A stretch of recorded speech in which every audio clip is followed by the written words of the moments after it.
to Good Day LA at 8 o'clock. I'm Jen Lammers. Bob DeCastro. Yes, we're just 4 hours away from the opening match, the countdown on, kicking off FIFA World Cup 2026. We are your home for the World Cup. We have you completely covered. That's right. We're going to be live at the massive Fan Fest kicking off today. We'll also be talking free options for you and your family. First, let's talk about the best way to get around town. We've got Mario starting us off live in Inglewood with more on the World Cup rush there at Los Angeles Stadium. Mario, good morning. That's right. Good morning. And we're talking about 8 of the 104 matches being hosted here at Los Angeles Stadium tomorrow through July 10th. And hundreds of thousands of people are expected to pass through this venue during that time. And of course, that means a big impact to traffic in the area. But before we talk about that, I want to show you something. I'm going to have Howard behind the camera here zoom in to some of the stands here at Los Angeles Stadium. And specifically in section 402 on SeatGeek right now, the secondary market, a ticket in that section going for over $4,000. The cheapest I could find this morning, $932 in section 436. So it's not cheap to be out here. Meanwhile, take a look as the stadium here is getting ready for Team USA's opener against Paraguay tomorrow. As many as 70,000 fans at each game. In the run-up to the World Cup, Metro opened the new LAX Metro Transit Center. They expanded connections on the K line, and now they're creating a network of direct game shuttles to the stadium from locations including Union Station, North Hollywood, downtown Long Beach, the Harbor area, and the San Fernando Valley. So they're really encouraging everyone to use public transportation to get to and from. The idea is simple: get more people out of their cars and onto trains and buses as we prepare for thousands, hundreds of thousands of soccer fans. Now, the cost is just $1.75 each way, and Metro says the goal is to help both locals and visitors experience LA while connecting people from around the world to the matches. One of the things that we're really excited about is bringing the fact that we've got so many diverse communities here, so people can take transit and explore LA just like a local, but to all of the different countries that were represented throughout our neighborhoods in Los Angeles. So to go to the games, to go to the fan zones, whether they're official or just the community watch parties, we are going to be the best option to get around LA, avoid traffic, not get stuck in traffic congestion, and really enjoy. Now, with parking at the stadium limited and prices reaching hundreds of dollars, officials say public transit will be the fastest and most affordable way to get here. And FIFA estimates during those 8 World Cup matches being hosted here at Los Angeles Stadium, more than 500,000 soccer fans will pass through this venue. So a lot of extra business here for some of the businesses around the area as well. For now, live here in Inglewood, we'll send it back to you in the studio, Bob and Jen. Mario, I want to talk more about those in-person viewing experiences for those of us who are not fortunate enough to maybe score tickets to Los Angeles Stadium. Where can we go to actually watch the games and experience it with other soccer fans? Yeah, there are actually a lot of options here. The city and the county really making an effort to bring the World Cup to all kinds of different neighborhoods. So the county is actually hosting several big screen watch parties. They start tomorrow in Palmdale at 5 o'clock, and they also include other locations in Whittier, Walnut Park, Sylmar, and these are free. No ticket required. You can bring your own setup, your own chair, blanket, snacks, and they're really encouraging people, if you can't buy a ticket for hundreds, even thousands of dollars out here, to take advantage of those options because, again, they're family friendly and completely free. Not to mention, I'm sure there's going to be a lot of home parties. Oh, yeah. The sports bars are going to be crazy. For sure. Everything's going to be just electric here. It'll be hopping. For those 104 games, the biggest ever, 48 teams now going for the FIFA World Cup Championship. All right, Mario, thank you. Thank you. Yes, the World Cup officially kicks off today in LA. We are ready to join the party starting tomorrow. That's right. So as Mario was saying, we have that FIFA Fan Festival. It's opening today at Los Angeles Memorial Coliseum, and Coco is there checking it all out.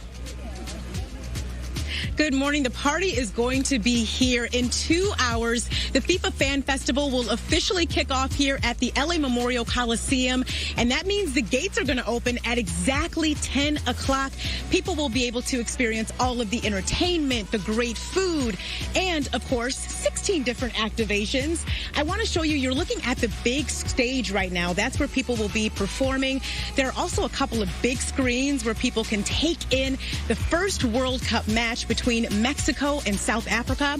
I have to tell you something that I think is really, really cool.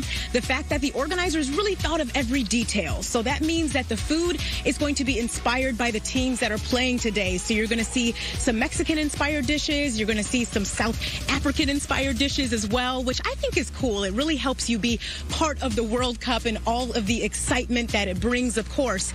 Now, I also want to show you, you're looking at the lawn. The lawn was just perfectly manicured by the landscaping team. They gave it a fresh cut, so you're seeing that it is pristine, but in a few hours, it's not going to look like that, of course, because we're talking about 40,000 people that are going to be here at the LA Memorial Coliseum, and they're going to get the chance to actually be here on the grass, on the field, picnic style, grabbing a seat to be able to take in and watch that first World Cup match. Now, the tickets for today are sold out. They went really, really quick, but there are still limited tickets available for Friday, Saturday, and Sunday.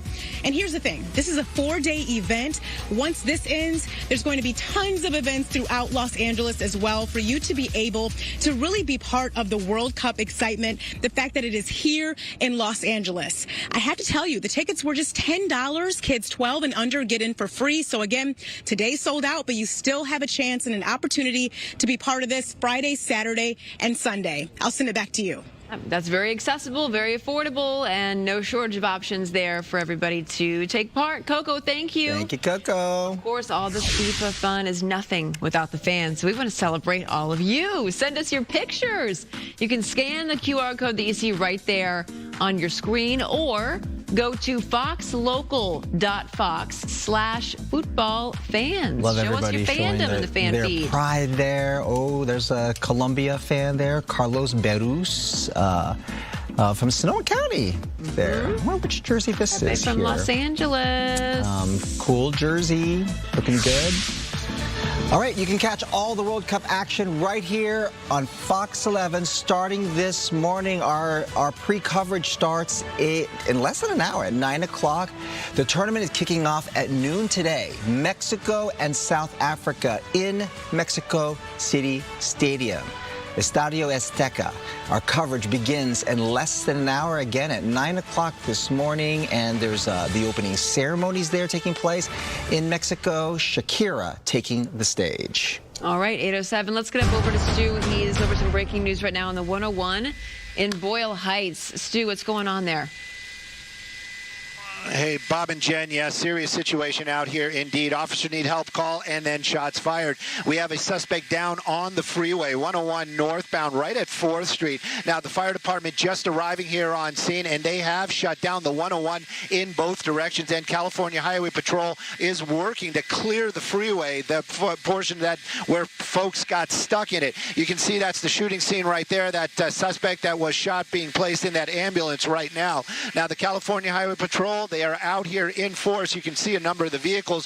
What led up to the shooting, how that happened, all that information still very fluid and not really available right now. As far as the drive goes, that's going to be the northbound 101 coming away from the East LA interchange.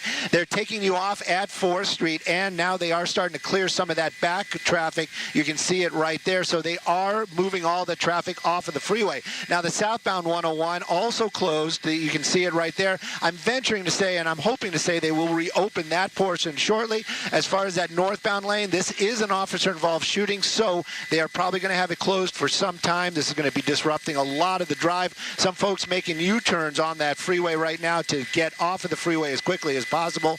But as far as the danger, it is past, and now the investigation definitely going to be ongoing. I'm Stu up in Skyfox over Boyle Heights, sending it back to you all in the studio. Yeah, we definitely will be staying on top of that for sure, especially when we're dealing with the 101 at Boyle Heights. Both directions, again, shut down. Avoid the area if you can. And back here, of course, the weather conditions, we are going to ease you into the heat of the afternoon. Right now, temperatures really pleasant and comfortable. We've got 69 degrees at Woodland Hills. Good morning in Santa Ana at 67 degrees, and already the Basin reaching 70 degrees. It's going to get even hotter today. A lot of folks will be heading out to our coastal communities, and temperatures there will be about 73 degrees, but you want to watch out for the powerful high surf. Advisories are still in place. Gigi will have more details on that, and it will be hot inland. Valleys in the IE about 96 degrees, and Big Bear, we're going to be looking at highs touching about 82 with a lot of sunshine there as well. And we are dry, no rain in the forecast. Low deserts, 108 degrees for Palm Springs if that's where you're heading. And I'll have more details on, yes, FIFA World Cup 2026 and what the conditions are like in Mexico City, as well as weather here at home beginning tomorrow at Los Angeles Stadium. Now, send back over to you. All right, Samara, thank you. So yes, high surf, dangerous rip currents continue along our beaches this morning. In the OC, the ocean conditions are making it difficult for authorities looking for a girl swept out to sea this week. We've got Gigi Graciette. She's live in Malibu with more on our dangerous conditions and on that search. Gigi. That's right. It's always amazing how something so beautiful could also be something so dangerous. These waves, they pose such a challenge to officials and lifeguards, yet they call surfers out from all points. You see one surfer there all up and down Pacific Coast Highway this morning. We're watching as surfers take to the water, taking advantage of these swells. But in Laguna Beach, a tragedy is playing out as the search for a little girl swept out to sea has officially been canceled, and she has not been found. Now, the girl was with her mother and reportedly her brother near Treasure Island Beach on Tuesday around 7:30. They were reportedly walking along the shoreline when a powerful wave pulled all three of them into the water. Good Samaritans, they jumped into action and they jumped into the water, saving the mother and one child, but that little girl was not found. Now, yesterday we saw the Orange County Sheriff's Harbor Patrol, the Coast Guard, the Marine Safety crews in boats, in airplanes, divers in the water looking for her, but sadly they did not find her, and so that search has officially been canceled. Now, take a look, because waves topping 9 feet continue to hit beaches in Orange and LA County, and we saw yesterday hundreds and hundreds of people coming out, especially in Newport Beach, just to watch the waves, to take some pictures. But officials are warning, please be careful and definitely stay out of the water if you're not an experienced swimmer or surfer. We talked to surfers yesterday. We've been talking to surfers today, and they're also warning folks, don't get near the water if you're not an experienced swimmer. Stay out of the water, you know? Yeah, hang back and watch. Yeah, so yeah. Yeah, if you're not experienced, man, just hang back. It's not worth it. Definitely not worth it. Bringing it back here to Malibu, one lone surfer left in this stretch, waiting for that perfect wave. Again, surfers are up and down. I just drove up Pacific Coast Highway, and you can see them all parked on PCH. They're just taking advantage of these swells. Be careful. As for that little girl, she has not yet been publicly identified. Reporting live in Malibu, I'm Gigi Graciette. Back to you. All right, Gigi. Thank you. Yeah, thank you, Gigi. Let's go up to Stu now for a check on traffic. Hey, good morning, everybody. This is Skybox traffic brought to us by My Home Sold 101, and this is going to be in the Hollywood area, basically right at the base of Cahuenga Pass. Now, the headlights, that's going to be southbound. The ride here looking fantastic, north and south. If south is your ride, you're definitely hitting the brakes right about Vermont, maybe a little bit fast as you make your way over to the 110. Northbound, you got out of the slow, and now you're into the go. Take a look at that through the pass, looking fantastic. Bear in mind, though, the 101 freeway in Hollywood, in the Boyle Heights area, still closed in both directions. Let's take a look at some other traffic hotspots. Hi, I'm Adrian with My Home Sold, and we want to buy your house. We buy any house in any condition. No commissions, no closing costs, and no repairs. Go to myhomesold.com for a free same-day cash offer. That's myhomesold.com.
How beautiful is she? It's a live look right now at SoFi Stadium, which is, we should say. Sorry.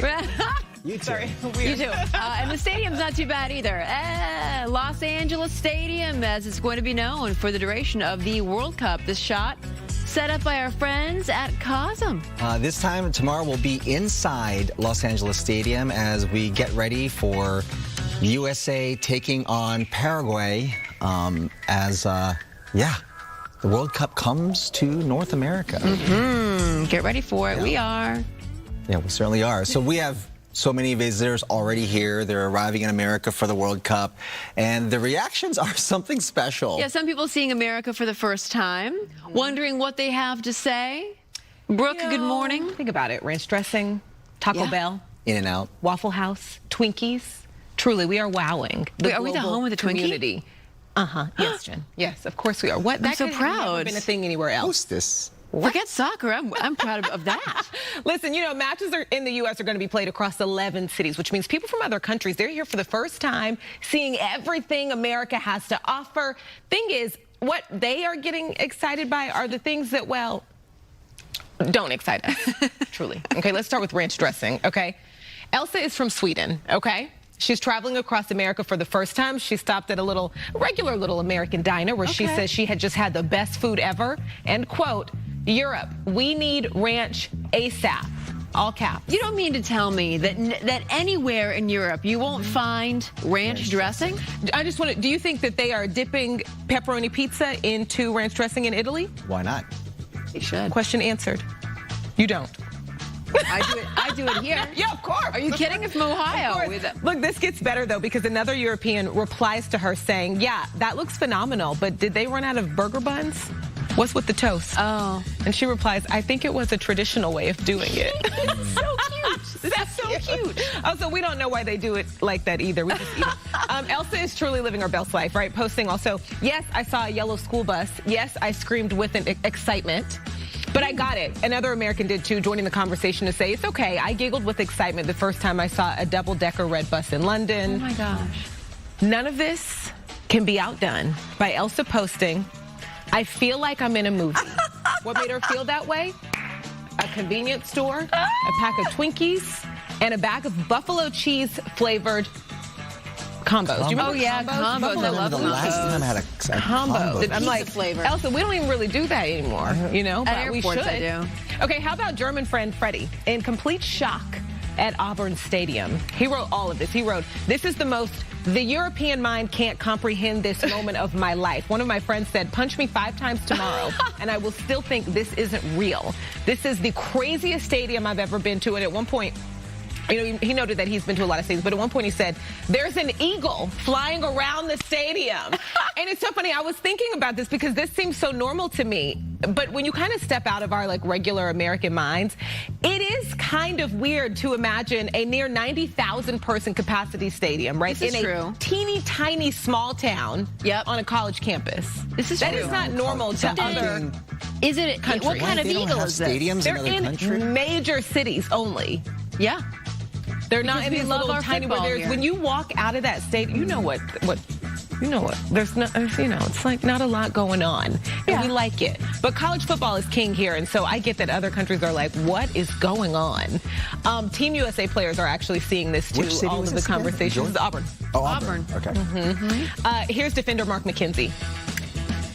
It's always fun, and it's always interesting hearing other people's takes on their journeys or experiences here in the U.S., but I think it provides a lighthearted side to kind of social media and whatnot. When you see somebody experiencing Taco Bell for the first time, I know Chris shouted out the guy because he was going through Alabama and popping through, so his first Waffle House experience. I love Waffle House, you know, I say that not too much, but no, I think it's really important to show that, because within media you have many different takes, but I think to provide a fresh set of eyes, an authentic experience is really important.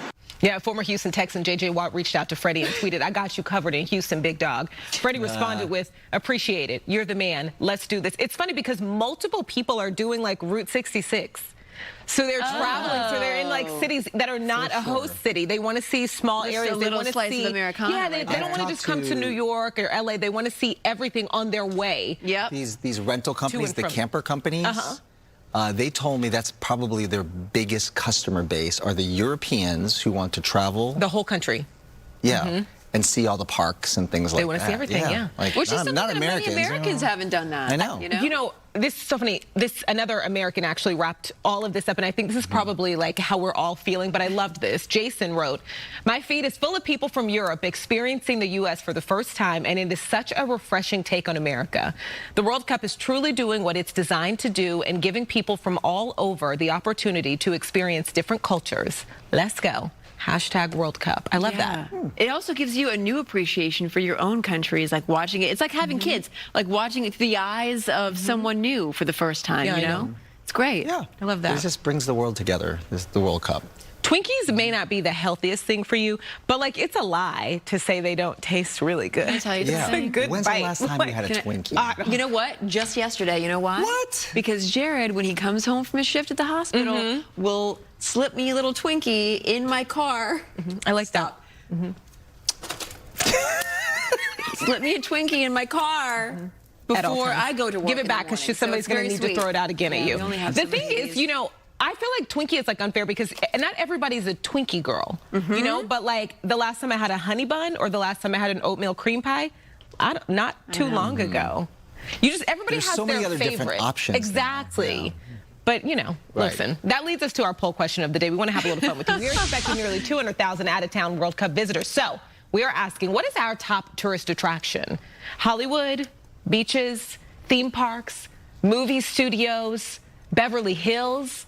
Go to foxla.com/vote to let us know. And after you vote, leave us a comment. Tell us why you voted. Oh, we have some comments. Wait, we have some comments already? Okay. Harold from San How about Bernardino this? weighs in every day. We love him. He does. Okay, what's up, Harold? He says, being a former driver/tour guide, most tourists wanted to see Hollywood and the beaches. I gave a special tour through Hancock Park area in place of Beverly Hills. Nice. Oh, Okay. what's in Hancock? Other than the mayor's mansion. A lot of big houses. A lot of big houses, a lot of celebrities live in Hancock Park. This is true.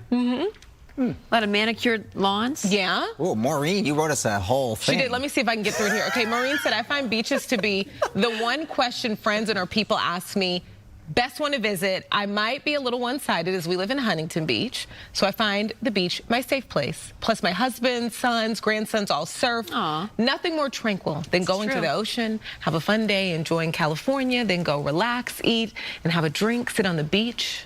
Love our city, state, and beach. Do you see that she abbreviated California? So she was trying to shorten it a little. She was trying. A little bit. She knew she tried could. for little us. bit. But Yeah. Huntington Beach, I will say, I mean, it's a very iconic Southern California beach, right? Yes, Yeah. I would still say it's the Hollywood Walk of Fame. That is what people want to see that. And once they see it, Yeah. U.S. Open of surfing is always at Huntington Beach. Right. So it's just a great surfing spot. Yeah. sometimes you just gotta park at the beach and just sit there and let the drink in the sun, let the negative ions. Do you have from a the favorite ocean. tourist attraction? Sorry, I didn't mean to interrupt you. Probably the beach. Yeah, I would say It's the Grove for me. It's the Grove. Easily. The Yeah, Grove is also please. a good one. Yeah. I'm there with the Yours, Tourist Bob. Weekly. You've lived here for a When minute. I have guests coming in town, I mean, I just do I call it, like, the guerrilla tour, it's like a tour on steroids. So you just run them through. So through what are everything. the places you always take people? Walk of Fame, Yeah, Walk of Fame. Grove, probably at one point, Beverly Hills, the regular spots. Yeah, Rodeo Drive. Rodeo Drive. Oh, yeah. I mean, we have everything here in do. Southern We're lucky. California. We are so fortunate, and we have a lot of microclimates for all the FIFA fans that are visiting in town. Your mind's going to be blown because we cover the beach, we cover the mountains, and we cover the deserts, and you can do all that in pretty much 1 to 2 days, and that's the significance of Southern California, and I have you covered weather-wise. Again, today, FIFA World Cup begins, and we do have your weather conditions conditions for Mexico City. We're looking at the possibility of thunderstorms and rain chances at Mexico City Stadium. And back here in Southern California, due to this area of high pressure and that warm to hot air mass is going to stick around, and that's what's going to continue to bring in the heat. And as I mentioned, our microclimates, you want to head down to the coast, we've got sunshine, and you got to be careful. We have some powerful waves that are going on, a high surf advisory in place. Stay out of the water. And if you want to find out surf conditions, just checking with the lifeguard. We have a lot of afternoon sunshine as well. Interior spots, 85 degrees today for LA, Orange County, portions of Ventura County, and we're going to hold on to the 80s. Very comfortable and beautiful weather conditions going into the weekend and into the early part of next week as well. Valleys in the IE a little hotter the further away you are from the ocean influence. We've got 90s in the forecast and upper 80s as well, and no rain currently in the forecast. Mountain spots about 82 degrees and sunshine there if you want to head up to Big Bear. Yes, our mountain area is just a couple hours away. High deserts, 99 degrees. Palmdale, Lancaster, you guys are checking in with numbers flirting with triple digits by Tuesday. Low deserts, Palm Springs, you can get to Palm Springs in a handful of hours and you'll be met with 108 degrees. So you go from the coast to the deserts and a big temperature disparity there. Temperatures could get as hot as 110 degrees by Tuesday. Gotta love SoCal, and welcome to SoCal to all the FIFA World Cup fans in town. We'll be right back. Much more FIFA coverage when we return.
Welcome back. June, of course, is Pride Month, but it's also the beginning of the FIFA World Cup, and they're colliding in a big way at a 4-day kickoff event that's happening in West Hollywood. Pride House is hosting this event, which is produced by Out Athlete Fund, and here to talk about that organization and the event, we've got Michael J. Ferreira. He's the CEO of the Out Athlete Fund. Good morning.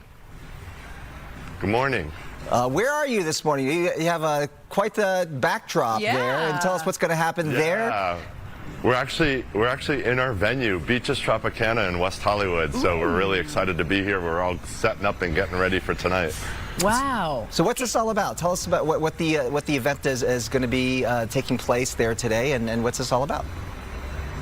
Sure. So Pride House is actually a hospitality house in the Olympic tradition. So it's a place where fans and the athletes can come and gather around a major sporting event. But because we're the LGBTQ plus hospitality house, we have another mission, which is really raising the visibility of out athletes, of LGBTQ plus athletes, because there's been 0 gay men out in the World Cup to date, and there's been, I mean, women are leading the way out of the closet a bit, and there's been a lot more women, obviously, but we really need to help with the visibility of our athletes so they're not limited and that they can fully participate in major sports. And you're honoring that. So, okay, talk about what's happening each day. So you're starting today, which is the Welcome to Pride House opening party. What can we expect?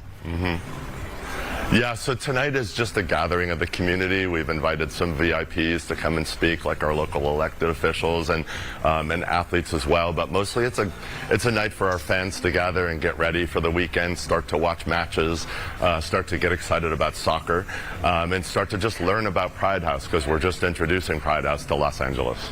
All right, so over the next couple of days, you got other events taking place, right? Yeah, absolutely. Every day is a theme day. So tomorrow, with Team USA playing Paraguay, we're doing a Latin themed day. So our entertainment and our programming will all be Latin themed. And then Saturday, we're having a Women in Sports Day. We're going to celebrate women. As I said, women are leading the way out of the closet. They're such leaders in this way. So we're honoring that and partnering with Angel City Football Club for a day with 2 athletes two women that actually played in the World Cup for the women's team and won. Kristen Press and Tobin Heath. They're going to do their podcast live from here at Beaches. And then on Sunday, and at night, we're actually going to have women-themed entertainment and a party, and everybody's welcome. But we're really celebrating women and non-binary and trans folks in sports. And then Sunday's our closing party. And actually, the Gay Games is in 2 weeks. And we're going to celebrate all there's about 250 athletes from Los Angeles traveling to Spain to compete in the Gay Games in 2 weeks. So we're going to be doing an official send-off on Sunday. What's the Gay Games? So the Gay Games is actually the Gay Olympics, and it's an open Olympics, and so it'll take place in Valencia, Spain this year. Yeah, it's a full games. Like, people go and they participate in all the sports that are in the Olympics. Oh, I love that. And so it's a really exciting time for our local athletes to travel to Spain to compete in that. For sure. So you told us a little about about your organization, and you have the Out Athlete Fund, right? What is that for? Yes. So Out Athlete Fund, like you said, is the nonprofit, and we sponsor Team Out AF. And for instance, at Milan, in the Milan Olympics just recently back in February, we sponsored 6 athletes. So we actually gave them money because our athletes have a harder time getting sponsored.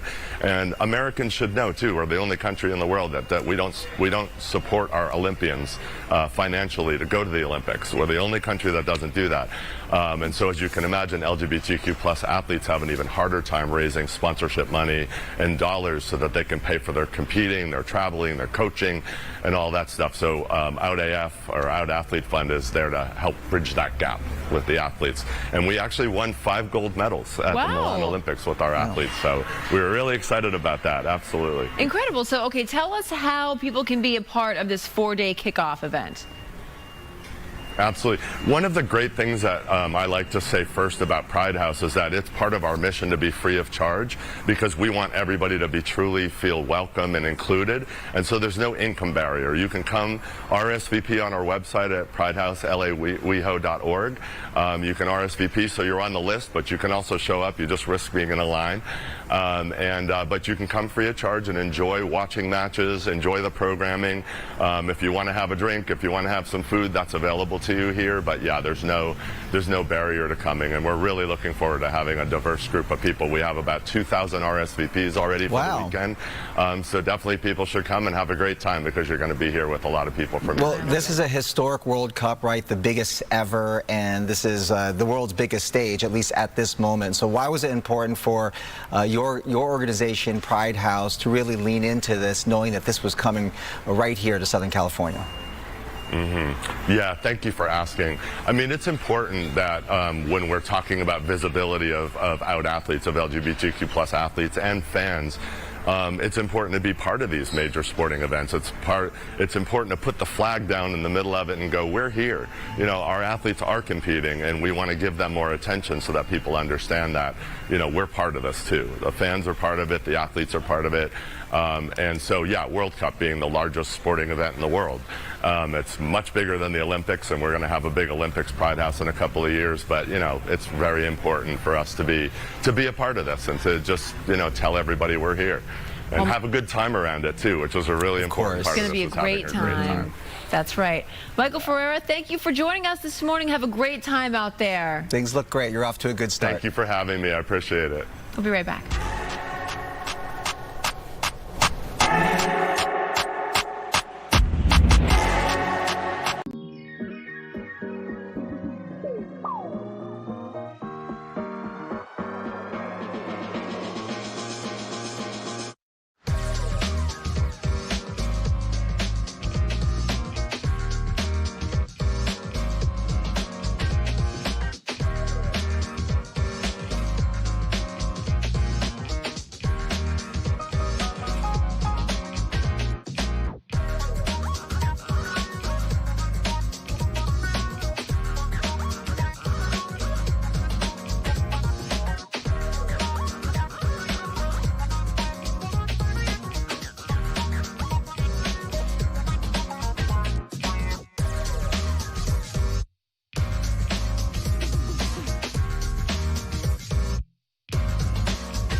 We no longer have to count because the World Cup is here and excitement is spreading all the way to Sesame Street. Here to talk all about it, my friends Elmo and Cookie Monster in the newsroom with me. Yeah. Hello, good morning. Hi. Elmo, hi, Cookie Monster. Good morning. Hello. Oh, welcome to LA. I hope you weren't in a lot of traffic. We were on the 101 for 3 days. Yeah. Oh, 3 days? Three It took forever. long days, but we were listening to Yacht Rock. We so heard it a was lot of yacht rock. a lot of Yacht Rock. Steely Dan. And a lot of snacks in the car, right, Cookie Monster? Yes. Well, you know, me in LA, so, you know, they got donuts. Yeah, that's right. Donuts everywhere you look, there are donuts. They do. really- Do not miss all the good spots. Oh, we like that. Oh, yeah. But you know what? Really, we're here for the World Cup. The World Cup. World What are you- Cup. What Very are you most exciting. excited to see for the World Cup? Oh, well, you know, Elmo's just excited to watch some soccer. And Elmo's cheering on Team USA. USA. Yeah. USA. That's right. USA. Now, everyone's talking about the World Cup. I mean, how much do you know about soccer? You know what a goal is, right? Elmo knows nothing about soccer. Nothing? We know what the goal is. You know what the goal When you is. kick the ball into the goal, that's the goal. Oh, We know that, but there's a lot of the other rules we're not too sure about. Yeah, you can't use your hands, only your feet. Right. Can we use my mouth? No. No eating ball? No eating the ball. Well, I'm so happy that my friends from Sesame Street are here, but I know you still have some of your other friends back at Sesame Street. Yeah. But if you could watch a match with any of your Sesame Street friends, who would you watch with? Oh, this is going to be awkward if you not pick me, Elmo. Well, it's okay, because Elmo was going to say you, Cookie Monster. Really? Yeah. Oh, thank you, Elmo. Cookie Monster brings the best snacks. Yeah, that's so nice. And you know, me would watch with Grover. Grover. Oh, it's No, me kidding, Elmo. Oh, You sure? Of course, Elmo. He's kidding, Elmo. Nobody cheers like Elmo. Okay. Let me hear a classic Elmo cheer. What's a classic? See what me mean? Oh, I love it. USA. I bet the whole Sesame Street friend group would be so fun to watch a match with. Not Oscar. Yeah, Oh, Oscar yeah. would be like, I like soccer. Well, it's like he's in the room right now. That was an amazing Oscar. Oh, thank you. What? Did you see that? Thanks. That was really good. Wow, thanks, Pretty good. Elmo. Wow. I gotta come visit you guys at Sesame Street. Anytime. Yeah. You know what I really want to know? What the game day strategy would be for snacks. Are we just bringing chocolate chip cookies, oatmeal raisin cookies? Oh, What- yeah, well, you know, positioning is everything when you you're seating next to the snacks. Me kind of like a grazer. A grazer. You like to like little bit of this. A cookie little bit of that. charcuterie? Oh, charcuterie. Charcuterie. Me love charcuterie. Yeah, let's sing it. Yeah, and lots of dips. Charcuterie. You like the Cookery. dips. Yeah, little dips. dip here, little dip there. Yeah, Lots Cookie of Monster's a dip. dip guy. Yeah, Cookie Monster, you got some crumbs on my desk, though.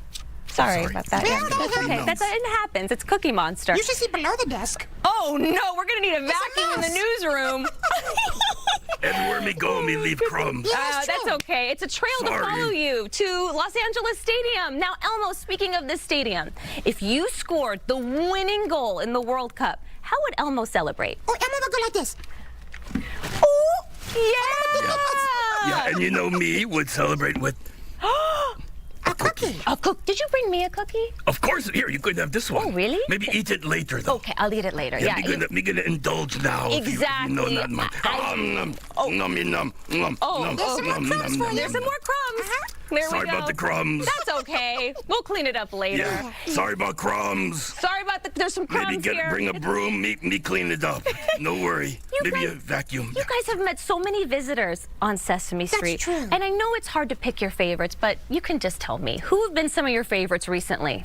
Let's see. Well, you know, Miley Cyrus came to Sesame Street. She was wonderful. Wow, look, they have clip ready. They were ready for that. They How were you ready have for that it. clip at Was the it a ready? party in the USA? Yes, it was a wonderful time. She's Wow. really talented. What a good staff you got That was here. They just amazing. That control room was hit the on it. button and got the Miley clip. Elmo said Miley Cyrus, and they queued that That's up. amazing. Yeah, they had Miley ready to go. Wow. Anyone else? Yes, Mr. Oh, well, there was just so Michael B. many Jordan, women. Yeah, there he there's Michael is. B. Oh, Jordan. Michael B. Jordan. He was very, very kind. Oh, very kind, because kindness is important to Elmo. Very important. And to Me Cookie met- Monster. Yes. Are you ready? Me met Are you ready, Harrison control Ford, room? Q Harrison Ford clip. Q Harrison, and go Harrison. Q Harrison and Wait, Joe there, Harrison. wait for it. There he is. Yes. Oh, there's Harrison. Me knew it. That's Indiana Jones right Yeah. there. He was the Me coolest. met him. He terrific guy. You know, me wants to just say, Harrison, me in town. Let's get together and get some cookies. Well, Cookie Monster, if you're in LA, you have to say, hey, Harrison, have your people call my people. You We'll do people lunch. Call me people. Yeah. You have you people call me people. We do lunch. Oh, good job. Thank you. You're so LA now. Yeah, me feel it. Yeah.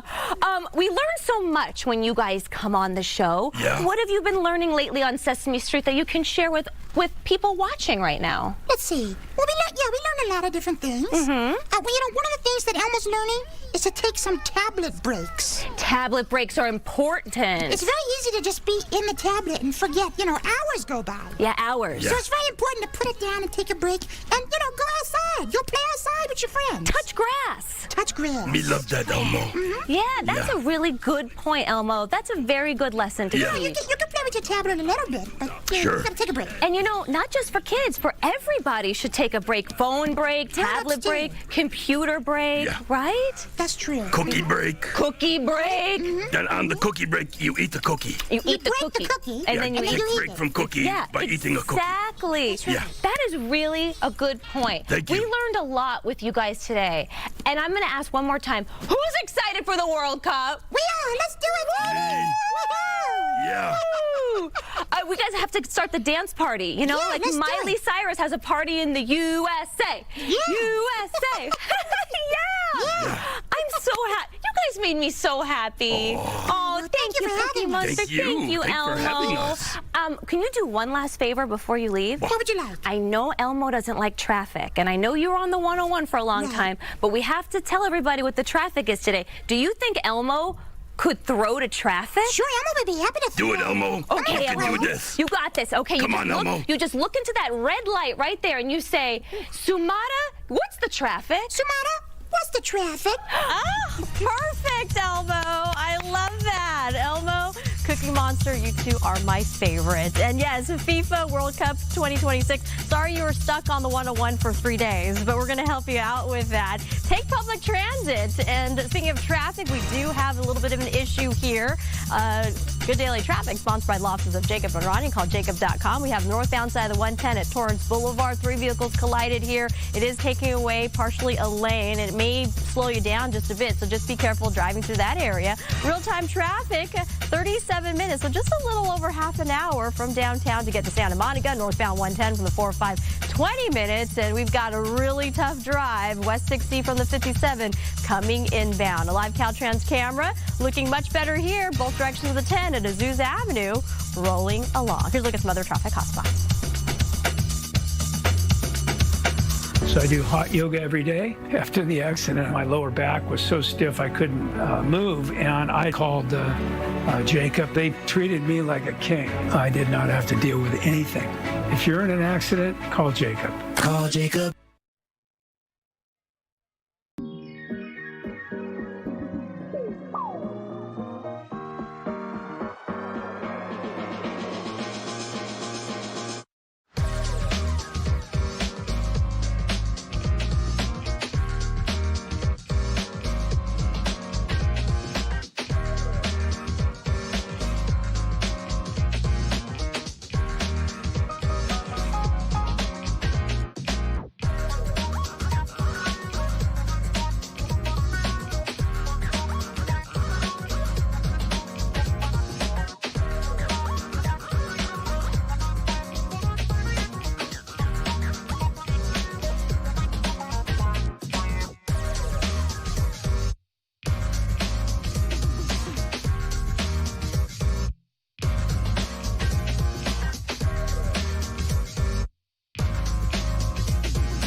And welcome. We have a live look right now. Weather sponsored by Larry H. Parker. Our beach community is still dealing with some powerful surf, but the surfers are having a good time out there. If you are not a strong swimmer, stay out of the water. We do have, again, dangerous rip currents. Here's a look at our weather headlines. Warmer than normal weather pattern outside of some patchy morning clouds. We're going to make way for a ton of sunshine later this afternoon and a wide range of temperatures. That's what you get in Southern California for all our FIFA fans coming into town. At the beach, we're looking forward to 70s, 80s for inland communities, valleys moving into the 90s, and deserts. Palm Springs, triple-digit heat there, and as I mentioned, high surf going to be a big issue for our beach areas as those advisories remain in place, but only through about 8 p.m. tonight. FIFA World Cup 2026 is today, and we do have your weather forecast for Mexico City. If you're viewing there, we've got to look at high temperatures, mid-70s with a chance of rain and thunderstorms. And then tomorrow for Los Angeles Stadium, we're looking at some hotter temperatures. It'll be hot, it'll be dry in the afternoon hours, but by the evening, we're looking at temperatures coming down. It'll be very pleasant. High pressure is the reason as it builds in, and that warm air mass is keeping and locking in that heat. A closer look at our advisories. Look at the surf heights, 4 to 7 for Ventura County, Malibu, and our LA County coastal communities.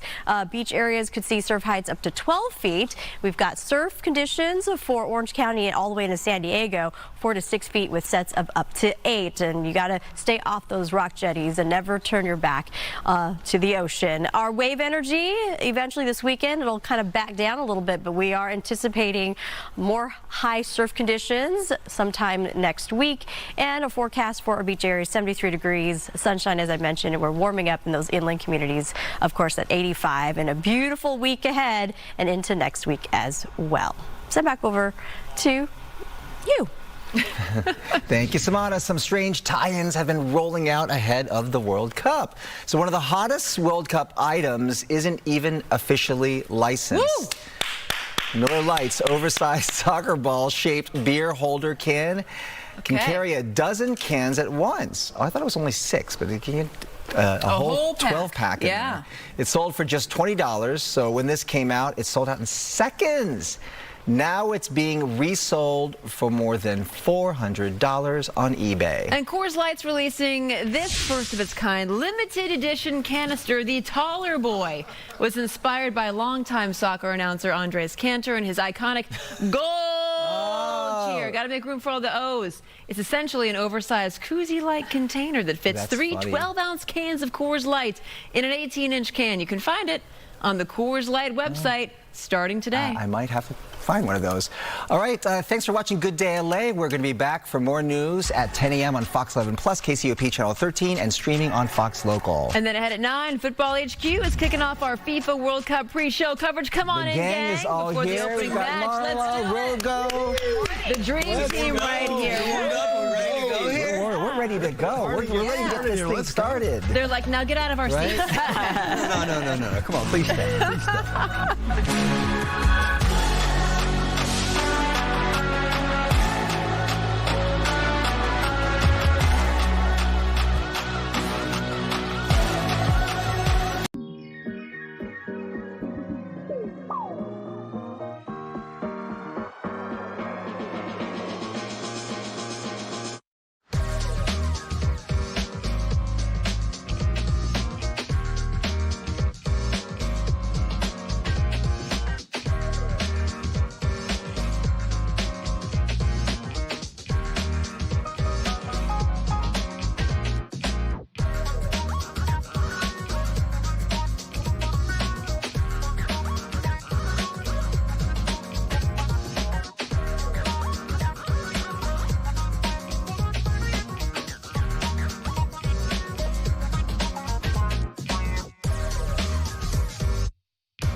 looking live at the world-famous Estadio Azteca, renamed, as you can see there on the side of the building, Estadio Ciudad de Mexico, or Mexico City Stadium, for the next 3.5 weeks, as this international icon will host the World Cup for a record third time.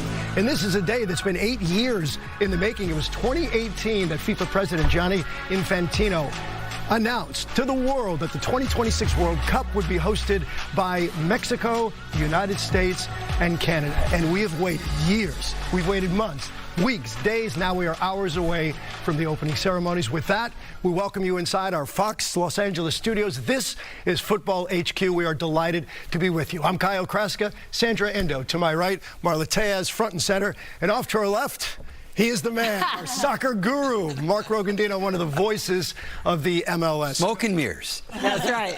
Marla, you know, we are here in L.A., but we have assembled a team of reporters that will deliver this World Cup up and down the West Coast. And we're so proud to be broadcasting to you in the Bay Area, of course, a host city. And then you mentioned up north, a little further up north in Seattle, host cities. And then, of course, today, all eyes, though, are on Mexico City. Tomorrow, it's about L.A., though. Sandra. That's right. That's right. And we're ready for it. The excitement is so real. I was driving into work at 6 a.m. and was seeing people dancing in their cars, waving their flags, a lot of Mexican flags, you know, flying from windows. And that is when you know this is the beautiful game. That's what they call soccer, right? And the beautiful thing about it is it knows no borders. And that's what we're going to see right now as we start this World Cup. 39 days, no borders. You just have a ball at your feet. And that's what brings people joy. And it's a celebration of that. And I'm going to take a little bit of a macro view here. I was a early 20s player the last time this World Cup was here. I was living in Santa Barbara playing college soccer, and so now some 32 years later, yes, I'm dating myself a little bit here, the tournament is back on U.S. soil, and it's come, for me, it's a full circle moment, you guys, when I say the opportunity to now cover this over the next 39 days is just a thrill. It is a great honor today for Mexico to begin the World Cup. They have had two incredible World Cups in 1970, 1986. So we celebrate them today in this honor of beginning things with this World Cup. But then tomorrow it'll shift here to Los Angeles and the U.S. men's national team, which, Marla, they've arrived. They are just south of us here in Irvine, right? Yeah, just down the street in Orange County. Fans everywhere have been showing their enthusiasm, especially for the U.S. men's national team. Nowhere has that been more evident than Great Park in Irvine during Team USA's first day of training at their home for the tournament. This was on Monday. A capacity crowd of 5,500 people came out to support the Stars and Stripes. Childhood dream, waking up in 3 a.m. to watch games growing up back in the day, so I'm not too old yet, but still a childhood dream. I was pretty amazed. I mean, this is like the national team. You're only going to see this like once probably in your lifetime. I literally wanted to meet you so bad. It's so nice to meet you. It's amazing, you know, whenever you're able to hear people, you know, screaming your name, screaming your country's name, it means the world to us. So, you know, I think the fans being here today meant a lot. Pulling up here with you know, 5,500, you know, fans ready to watch a training session is incredible. Oh, it is electric out there. There are moments with the fans, talk about chemistry with the fans, but then also this week it's all about establishing chemistry as a team as they prepare for Game 1 against Paraguay for them tomorrow in L.A. Yeah, and you mentioned the 5,500 people that were there, lucky enough to watch that practice. 33,000 applications came in to be a part of that community celebration for 2 tickets each. So a demand of 66,000, and 5,500 lucky ones got to watch.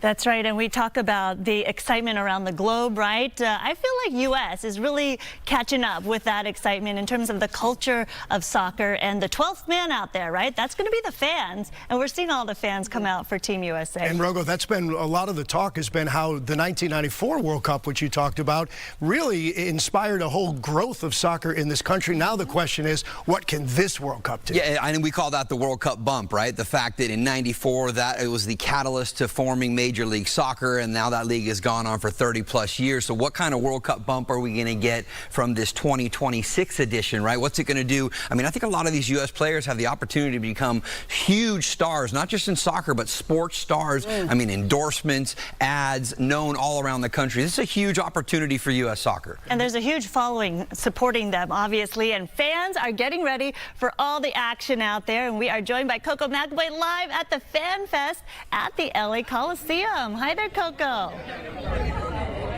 Hey there, we are getting closer and closer to the FIFA Fan Fest kicking off here at the LA Memorial Coliseum. You can see the fans are ready. They're cheering on Mexico. They're ready for that big game at noon. Mexico versus South Africa. You can see the crowd is electric. They're so excited. I got to talk here to Isak. Isak, tell us about what you're looking forward to with the game. I'm looking forward to Mexico winning, and not about the winning. It's about the fun. Yes! The fun! Yes! And Mia, what about you? What are you hoping for today? I'm hoping for them to win. Yes, and you know what? The crowd is saying Mexico is going to win for sure. So you've definitely got a great chance. I got to talk to my friends here too. So tell us about why you think Mexico has a great shot at winning today. I think Mexico has a great shot because we have Gilberto Mora, we have Guillermo Ochoa, we have the best of the best. I'm going semifinals or even the final. We got it, Mexico! And what about you? What are your thoughts? Die, Echo, Ale, let's go! Die, Echo, Ale, let's go! Shakira! Wait. We were talking about Shakira, and there's a little dance, right, that we want to do? Oh, I don't know that one, but it's... Yes, you can see the crowd. We're already having so much fun. There are more fans here as well. Everyone having a really good time. This is going to kick off at 10 o'clock. The gates are going to open up at that time. People are going to flood the LA Memorial Coliseum, and you can see Mexico will be represented very well for this game. I'll send it back to you. All right, that's the kind of energy we want to see at 9 o'clock in the morning on the start of World Cup. I was seeing on the freeway coming in at 6 a.m. Is Mexico going to win? I took from that package Mexico's going to win, right? Well, I love the enthusiasm. And remember, the last time that they hosted, they got to the quarterfinals. Yeah. So there's something magic when you host the World Cup. And by the way, this is a record of hosting their third time. Yep. Yeah, good for them. And the advantage is on their side, right? Because they're on home turf right there. They know the altitude. They know the stadium. And, of course, the fans are cheering. 80,000 plus probably supporting them in there for their opening match here tonight. I think that'll give them a boost for sure. And, oh, by the way, Estadio Azteca, Mexico City Stadium, celebrating its 60th birthday Looking this good year. for 60. They got a lot of things going their way. All right, we're going to take our first time out here on Football HQ, but don't go anywhere.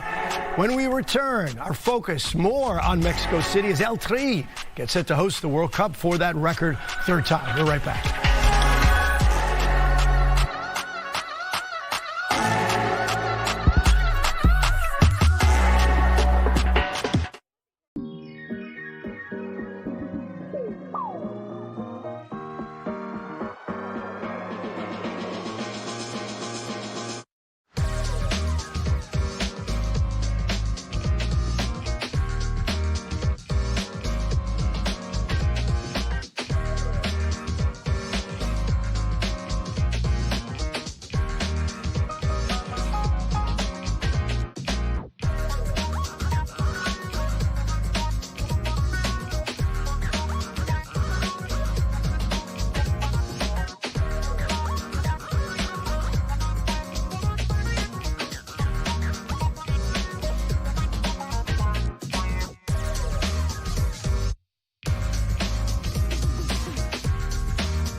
to Football HQ on our big board today. A look ahead at El Tri's schedule for Group A after today's big opening match against South Africa. Mexico will face South Korea June 18th in Guadalajara. Mexico will then return to their capital city to wrap up group play on June 24th against Czechia. And of course, there are many, many ways to watch, including, of course, right here on Fox as well as FS1. You can also catch the games on Fox One app, as well as plenty of other apps, including YouTube TV, Hulu Plus Live TV, Fubo, and DirecTV Stream. And with that, we welcome you back inside our Fox Los Angeles studios. Taking a look here on the radar, Raul Jimenez, one of the stars of Mexico, 35 years old, playing in his 4th World Cup, 44 career goals for El Tri, 3rd most all-time, seeking his first World Cup goal, however, 28 goals in 3 years with Fulham. Welcome back. We are here and we are delighted. We are counting down the last couple of hours until opening ceremonies. Yeah, opening ceremonies in Mexico City. Mexico hosting for a record 3rd time. 6 million tickets sold. So globally, this is where all eyes are. You know what I thought about right there as you were putting up the board of where we can watch all of this tournament. 104 matches over the course of 39 days. So it's going to be the biggest tournament, obviously, with 3 host countries that we've ever seen for the FIFA World Cup. There's a lot of places to watch all those matches. Yeah. And the question is because remember, when you get later in the group rounds, all of a sudden you go simultaneously in terms of teams playing at the same time, so you can't really rig the system as to who goes through and who doesn't. How are you going to watch 104 matches? But we're going to try and do our best and cover them here. Hey, when you say a lot of matches, that means a lot of parties. And Shakira's going to kick it off, right, in Mexico. And obviously, the light shows, the drone, it's a festivity for everyone, whether you're a fan of the sport or not. People are just going to come together and celebrate. Oh, baby, when you talk like that. Hey, not bad. Shakira. You know, you talk about the sheer magnitude, and it's really almost impossible to wrap your brain around how big this is going to be. And Rogo, you know, back in '94, that was the biggest World Cup at the time as far as people watching on TV, people watching in person, and now 104 matches, 16 venues, and let's not forget, these are not European venues that hold 30,000 people. No. These are Los Angeles Stadium venues that hold 70,000 people. This is Dallas Stadium that holds 100,000 people. This is Estadio Azteca today that holds 80,000 people. So this will be, without a doubt, by far the biggest World Cup of all time. And I think there's one variable in there that we should also mention, and that's going to be the weather over the course of this 6 weeks, right? Because there's certain teams, European teams, that are not going to be accustomed to playing in the heat of, say, down in Texas or what they might experience out in New York, let alone going to Mexico City, right? Yeah. So it's going to be interesting to see how some of these countries come here and how they adapt to the travel, the heat, as well as the schedule of games that you're going to play. Right, the format being expanded, new teams being able to compete in the World Cup for the first time. And Curacao, a country of 160,000 people, you could fit half the country in the stadium. That's right. New rules for players to contend with as well as they deal with the weather. So hydration is key. Also keeping the pace of the game going with those injuries. And there's just so many different layers of this. So I feel like on day one, as we enter the World Cup, you know what we could expect? The unexpected. Without a doubt. Yep. And if it's anything like the World Cups that we have seen already in Mexico City back in 1970 when Pele won his 3rd World Cup with Brazil. And then, of course, 1986. And that was one where Diego Maradona, who, Rogo, you know, was already a global superstar, but he became a mythical character in this World Cup. And, you know, the English fans aren't going to watch this highlight very often. In fact, they've probably compartmentalized and put it in the trash bin, as they would say. But here's the goal of the century right here from Maradona. He dribbles past 5, if not maybe 6 English players before burying it past the great Peter Shilton. And that was the game winner, in fact, that made it a 2-1 win in the quarterfinal, and the opportunity for Argentina to eventually go on down there in Mexico and crown themselves as champions of the World Cup. But yes, that was the coming out moment for Diego Maradona, who, of course, went on to several World Cups. One of the great players, not just in Argentina, but in world soccer of all time. Like I said, English fans won't want to see those highlights, but the fact of the matter is it's one of the best, as a footballer, as a soccer fan, one of the best that you'll see all time. And as a country country, Mexico, in that particular World Cup, making it all the way to the quarterfinals and losing to the eventual tournament runner-up. That shows you not only the magic of the host country, but also the fact Mexico took advantage of that opportunity, and they've got a great opportunity to do that again this year, Sandra. That's right, and I was reading about this stadium and the unique fact that it's 7,200 feet above sea level. What's that going to do to the competition, right? And the fact that these players on the Mexico side really know their crowd, their field, and dealing with competing at that level. So it'll be interesting to see the matchup against South Africa. Obviously, Mexico is favored, but yes. you know, last time they faced each other, what was the opener of 2010, right? And it was so. And they just officially signed the youngest player in the World Cup in Gilberto Mora, who is following in his father's footsteps, just 17 years old. Yeah, interesting little factoid. When Pele made his debut on the world stage in 1958, he was 17 years old. 17 years old, and Gilberto Mora, who will make his debut today for Mexico, he's one day older than Pele. Oh, wow. And that just goes to show how young Pele was when he scored his first World Cup goal. Will we see history today from Gilberto Mora? We'll have to wait and see. But Marla, I love the fact that it's everywhere across the United States, and you go to any city right now in America, and they're celebrating the start of the World Cup. Yeah, including up in Seattle. And we want to check in with Lauren Donovan, because we understand that there is a waterfront barge. We're talking with a full pitch on this barge, whole lot of drinks, I think, as well. Lauren, yes. What can you tell us about that? Are you actually on the barge? Oh, I am on the barge. It is not setting sail. When I first heard about this thing, I was like, is it going out into the bay? I was concerned, but no, anybody can come on it starting tomorrow. We'll get into the details shortly, but behind me, you will see we've got a big jumbotron, I think it's fair to call it an LED screen. Behind that, the cruise ships.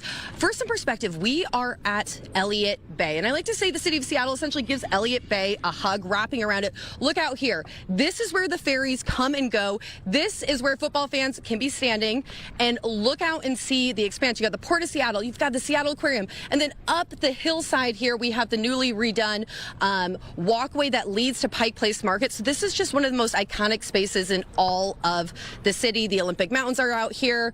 What a view. And one of my colleagues, you guys, took this barge down from Everett, which is about an hour north drive-wise, and it was a really rough day out on the seas. But now, look at it. The sun is shining on us, and so is it too on Angela here. She's the CEO who has put this all together. And I think the first question everyone wants to know is, hey, what is this barge originally for, and how does one even obtain a barge? You know, it's surprising that you can find a barge in Seattle. I mean, we're surrounded by them. We're surrounded by water. So this barge normally hauls fish to and from Alaska, and so we were able to source it here locally, and happy to support the maritime industry too. And Angela was telling me this is 2 years in the making. I want you, as Angela tells us a little bit more about the space, to take a little tour, if you will, of the space. So what are folks looking at right now? So this is the watch party. This is the field. This is where fans will come. We have the best fans in Seattle. The Rave Foundation has been committed to building fields across the state of Washington. This is our 52nd field, and this will be donated to a community that will put it to good use. And so we will have fans who will have a chance to play. They will watch. They will eat, drink. We have some great local microbrews, some great food, and we're just here to have a party. All right, a party right here in Seattle. I hope the other folks down in California, Oregon aren't too jealous of what we got going on here for FIFA. We'll send it to Football HQ once again after the break.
Welcome back to Football HQ. Want to remind you again today of the schedule on our big board. We're looking at El Tri's schedule for Group A. After today's big opening match against South Africa, Mexico will face South Korea June 18th in Guadalajara.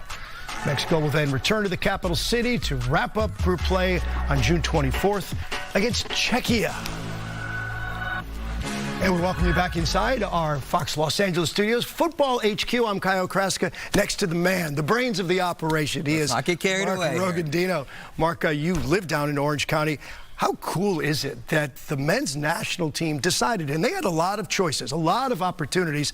They chose Great Park in Irvine to call their home base for this World Cup. Well, I think it's fantastic from the standpoint also that that's normally the home of Orange County Soccer Club, who play one tier below Major League Soccer. Dan Rutstein, their president, and one of the faces of that franchise in the front office, did a tremendous job kind of pitching the opportunity to bring the U.S. men's national team down into a very kind of small niche stadium right there. You said 5,500 were all that were able to get into there. They usually can hold about 4,000 for their games. They expanded capacity, but it's a perfect, cozy, little intimate environment to see the U.S. men's national team in a really rare setting. But they've completely transformed it. They ripped up the sod there. Per FIFA regulations, they had to put all new grass there to match exactly what they'll play on at SoFi Stadium, Los Angeles Stadium, and all the other stadiums here in the World Cup. All right, let's send things back over to Sandra Endo and Marla Tejas because they're going to talk about Gerard Monqueret down there at Great Park today. Yeah, and Rogo is talking about the perfect pitch they created in Orange County, right, at Great Park, and so many people so excited to see Team USA. Yeah, the men are there, and so is our man, Gerard Monqueret, checking in with him now at Great Park in Irvine. Gerard. Good morning, everyone. You know, this U.S. roster is comprised of 13 of the 26 players. They were actually on the World Cup roster in 2022. So there is experience, but there also is still a little bit of pressure coming into this game on Friday against Paraguay. They are the favorite, and they are playing on American soil. So there is some pressure involved. They are ranked 17th in the latest FIFA poll. Paraguay is ranked 41st, so don't get it twisted. This is a game they are supposed to win. But if you talk to what they're called the great generation of American soccer players, they know they have to tune out the outside noise and just basically do what they do. I think, you know, the most important thing is to not get too high and not get too low. I think, you know, keeping that balance is key. And, you know, we're just focused on the main goal, and that's to start well and, you know, put on a show for our supporters. You know, I think a lot of us play in a lot of big clubs, and we've played in a lot of big competitions. And, you know, for us, the pressure is what we have inside of the group. You know, we try not to rely too much on what people are saying on the outside. We know that we have a certain standard that we want, which is to win games. And so for us, you know, we've had 2 good friendlies leading into this, and we know that if we, you know, clean up on some things, but also continue to play with the same intensity that we did in the last 2 friendlies, that Friday we'll get a good result. You know, we put a lot on ourselves to perform and to do what's expected of us. I think, yeah, being the host nation, there is a bit more extra pressure, but we'll take that in stride and hopefully, you know, do what we're capable of doing.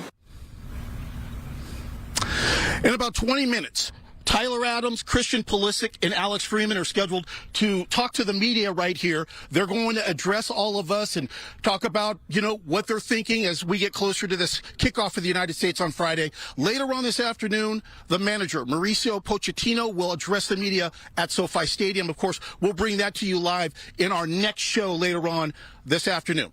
For now, I'm Gerard Monqueret reporting live from Great Park in Irvine for Football HQ. Let's get it back to you guys. All right, Gerard, thank you. And I can't wait to hear from our men. They're going to have some media availability. We heard a whole lot of talk about pressure. Pressure is a privilege, Sandra. That's right. And it's friendly pressure. We're on home turf. We're rooting for you. So it's going to be great. I think they're really riding on hope, opportunity, and, of course, momentum. They got the chemistry. They're healthy. They're looking good. They have experience. So all they got to do is just bring it.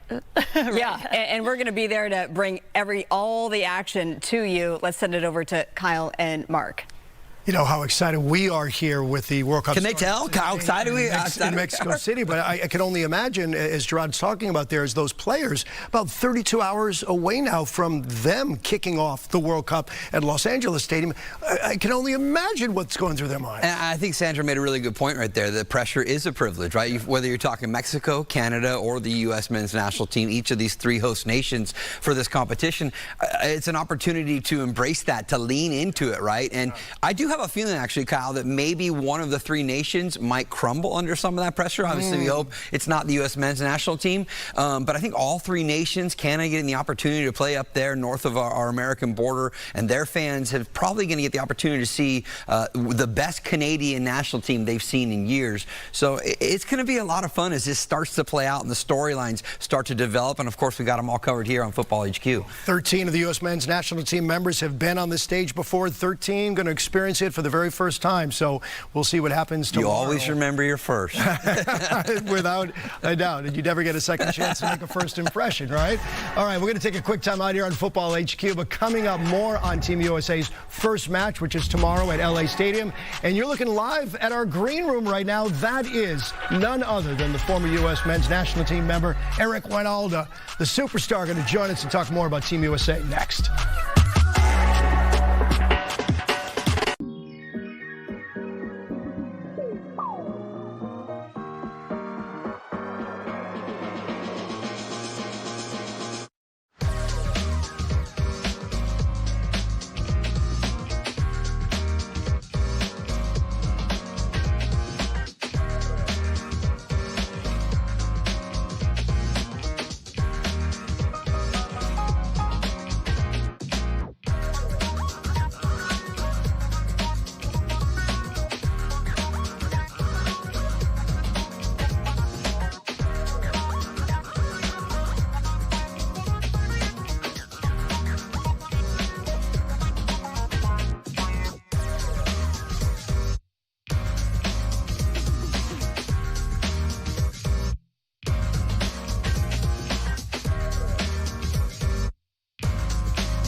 Welcome back to Football HQ. On the radar, as the World Cup is set to get underway, Mexico's Raul Jimenez, the 35-year-old striker, plays for Fulham, is third on Mexico's all-time scoring list with 44 international goals.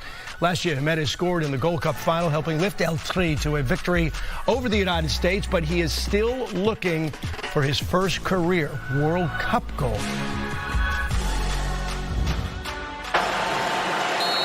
Five at the wall. Oh, and a goal! Pascal beaten, and Wijnaldum has equalized. Who can forget it? Back in 1994, Eric Wynalda delivered one of the most memorable free kicks in Team USA history. The incredible strike helped secure a draw against Switzerland, which helped the U.S. advance to the knockout round.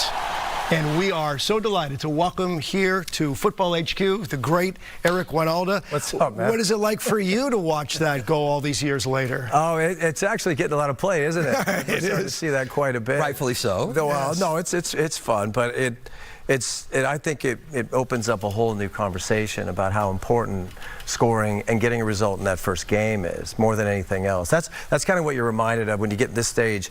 We're only hours away from playing. You know, the percentages aren't with you if you don't get a result in the first game. So it was an important goal. It was beautiful, and I love it, but man. it was important. I would have that on a loop in my house. It would play around the clock. Were you supposed to step up and take that free kick? Was there some discussion about maybe someone else doing it? Because that's the opening game in Detroit. Look at Rogo doing right? his research. No, the truth is, Claudio Reyna had been injured just prior to the World Cup, and we didn't have a plan. Plan B was me, and I'm very fortunate that I took advantage of that because nobody really knew who was going to shoot. After Harksey got fouled, everybody just stood around, and half of us were saying, man, that's too far out, but you can't shoot from here. Marcelo tried to talk me into passing it to him so he could just hit it. I think Tab said, just keep it on goal, don't embarrass us, but yeah, luckily it went in. It was a good goal. And a point out of that game. Yeah, exactly. That's huge, huge. Yeah. Let's talk about what's going on in the minds right now of the U.S. men's national team. This is the day before, obviously, the World Cup beginning today in Mexico City, but they're about 32 hours away from kicking things off here at Los Angeles Stadium. How did you respond the night before? Did you sleep the night before? Did you get a good meal in? What's the... You know, there's always a story behind this stuff, right? That was the OJ in the Bronco the night before. That's right. So we didn't have a chance to think about anything else. We were glued to our TVs. We were going to see how that thing all played out. Maybe it helped us. I'd like to think that it did, but I think the pressure is immense. I think that's the one thing that they're going to start feeling. They talk about it. They do a lot of interviews. They say, oh, we're ready, we're ready. You're not. When you wake up that morning and you realize what's in front of you, that's when it hits you. Luckily, my opinion about this is that we have enough experienced guys, understand pressure, understand how they work, and all those mechanisms that can go wrong if you can't handle pressure. But these guys are ready. We have a very talented team, and I think they're going to handle the moment. Eric, there was a story about the night before, and Bora, your coach, right? Did he take you out hand in hand out in the Silver Dome at that time out in Detroit, right? And he put something on the big board that has you guys kind of believing in the crest, believing in each other, and bringing that group together. Van Halen, Right Now was the song. I'll never forget it. But we all held hands and we walked towards the big screen, and in that moment, half of us were saying, what are we doing here, man? We got to prepare. Well, this is stupid. But it ended up being a pretty cool moment because everybody got reminded in that moment of what their inclusion was in this team and what we needed to do. So obviously, Bora Milutinovic, our coach, he was a little bit out there. Yeah, he was. Oh, yeah. So it was like, everybody said, oh, he speaks 5 languages. Yeah, all at the same time. So it was hard to understand him at times, but he got that one right. You know, a lot has been said about this team. Unquestioned talent, without a doubt, the most talented group that we've had. But some have questioned, Landon Donovan, in fact, was saying this, about the patriotism, about, as you said, the willingness to die for the crest. And that's something you spoke to a former U.S. men's national team coach about. Yeah, I had a conversation with Bruce Arena, who obviously took the U.S. to their highest of heights in a World Cup tournament back in 2002 when they got to the quarterfinal. And Bruce kind of got into that angle about maybe some questions or concerns about this team and the dedication to the red, white, and blue. We got to be together, everybody, from player 26 to player 1 on your roster. They support each other. The sense of patriotism, I keep going back to that. It's really important with the national team. I haven't seen that. That bothers me a little bit. So hopefully in their training camp before the World Cup, they'll start developing that unity as a team and feel the pride of representing the U.S. in a World Cup in their country and get the support in the stands that help make a difference. You hear that? What do you make of it? I don't like it. I don't like you questioning our guys. I think they are a team. I think they understand what's in front of them. Too much is made of that, but I did have something similar to say to the guys last week. We got to be a part of that send-off game against Germany, and somebody at some point said, do you have any advice for the guys? Do you have any advice at all? And I think I was talking to Brendan Aronson at the time, And I said, yeah, actually I do. And a couple of them turned around, not all of them, but, and I said, if you want some advice, it's in the last verse of our anthem, Home of the Brave. Yeah. That's all you have to do. You're already talented enough. Sure. Just be brave. Be brave. And don't think about legacies. I mean, if I was standing over that ball in '94 thinking about my legacy, I probably would have missed. Yeah. Can't think about it in the moment, but be brave. Have courage, because their talent will come shining through. And real quick before we go to break here, when Bruce talks about patriotism, what does patriotism look like on a pitch? Well, I mean, his first statement right there was good. It was, you got to stick together. You got, and that's all that matters. Yeah. And as long as you know, and when you're brave, that means, yeah, you're going to run up that hill knowing you might get shot, but you always have someone's back, and you know that they've got yours.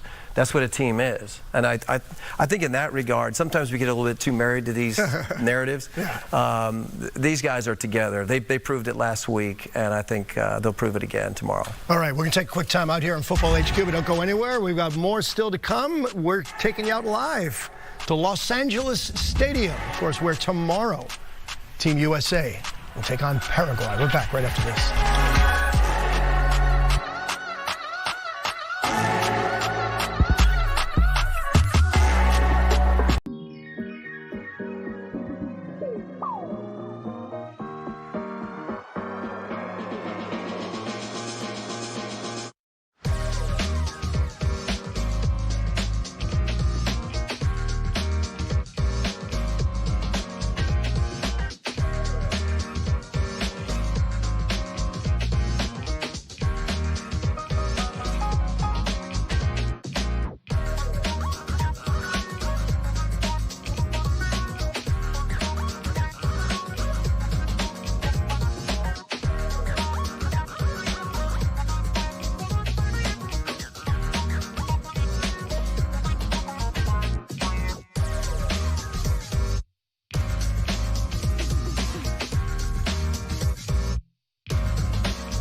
Welcome back to Football HQ. This is a live look.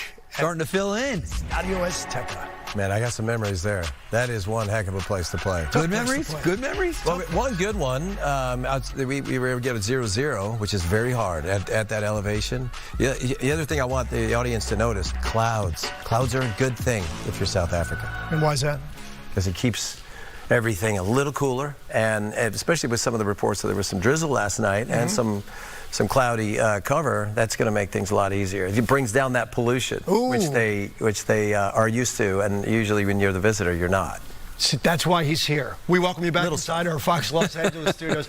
Kyle Kraska, Eric Winaldo, the great U.S. men's national team player, and Mark Rogandino off to the left, our soccer guru, as I called him. Also great. And Eric. A couple of Aztecs up here. That's right. Aztecs up here. Always. We mentioned we have coverage up and down the West Coast, so right now we want to send things off to James Torres. He is standing by at the San Pedro Square Market in San Francisco.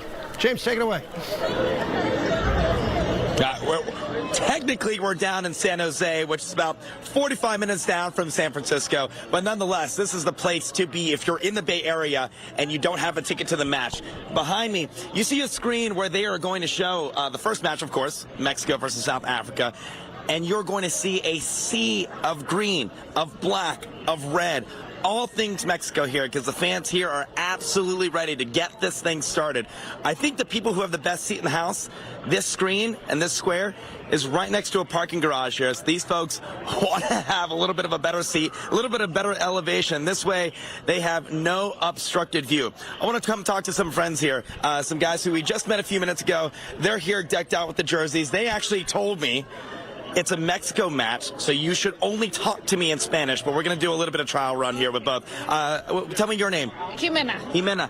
Muchas gracias. Thank you for talking to us here. Can you tell me, what are you doing here today? What are you hoping for? Vinimos a apoyar aquí a México, a Gilberto Mora de Tijuana, Baja California. Entonces estamos muy orgullosos de estar aquí apoyando al equipo mexicano. ¿Y vives aquí en San Jose? You live here in San Jose? No, vengo de turista. ¿De dónde? De Tecate, Baja California. No way. All right on. Okay, entonces solamente aquí. You're only here just to watch the match. Yes. Qué bueno. And I'll talk to you, my friend Jonathan, right? Sí, Jonathan, tell me, what are you hoping for today? Muy bien, todo bien a gusto, pues estamos llegando recién apenas y súper fresco aquí en la mañana. So, es un rematch del 2010, a rematch 2010. Claro que sí. What do you expect? ¿Qué piensas? No era penal. No era penal. Claro que no era penal. Claro que sí. Aquí vamos a ganar, eso sí. Entonces, dame predicciones. Give me your predictions.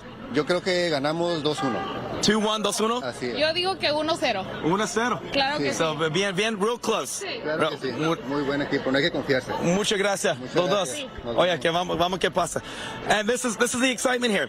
This is what San Jose looks like. This is what the entire Bay Area looks like. This is what the entire country and the world looks like here as we wait just a couple of hours from now for that first kickoff here, Mexico versus South Africa. I tend to say that history repeats itself. I think it's going to be a draw. I don't know if it's going to be 0-0, 1-1, but I think it's going to be a repeat of 2010 South Africa. We'll have to see what happens in just a couple of hours, guys.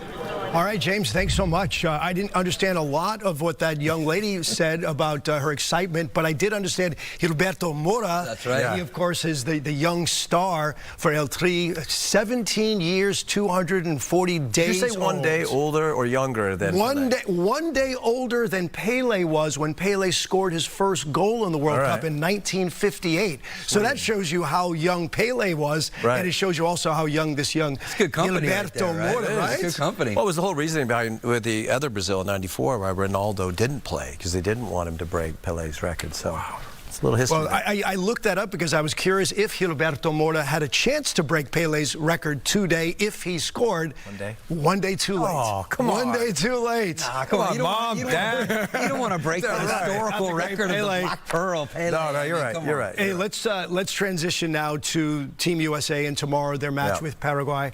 And I want to ask you what you saw in the couple of friendlies, most recently against Senegal and Germany. Well, I mean, it's all the stuff that I think the narrative has been, are they going to be able to perform? The loss against Belgium really knocked us back a step.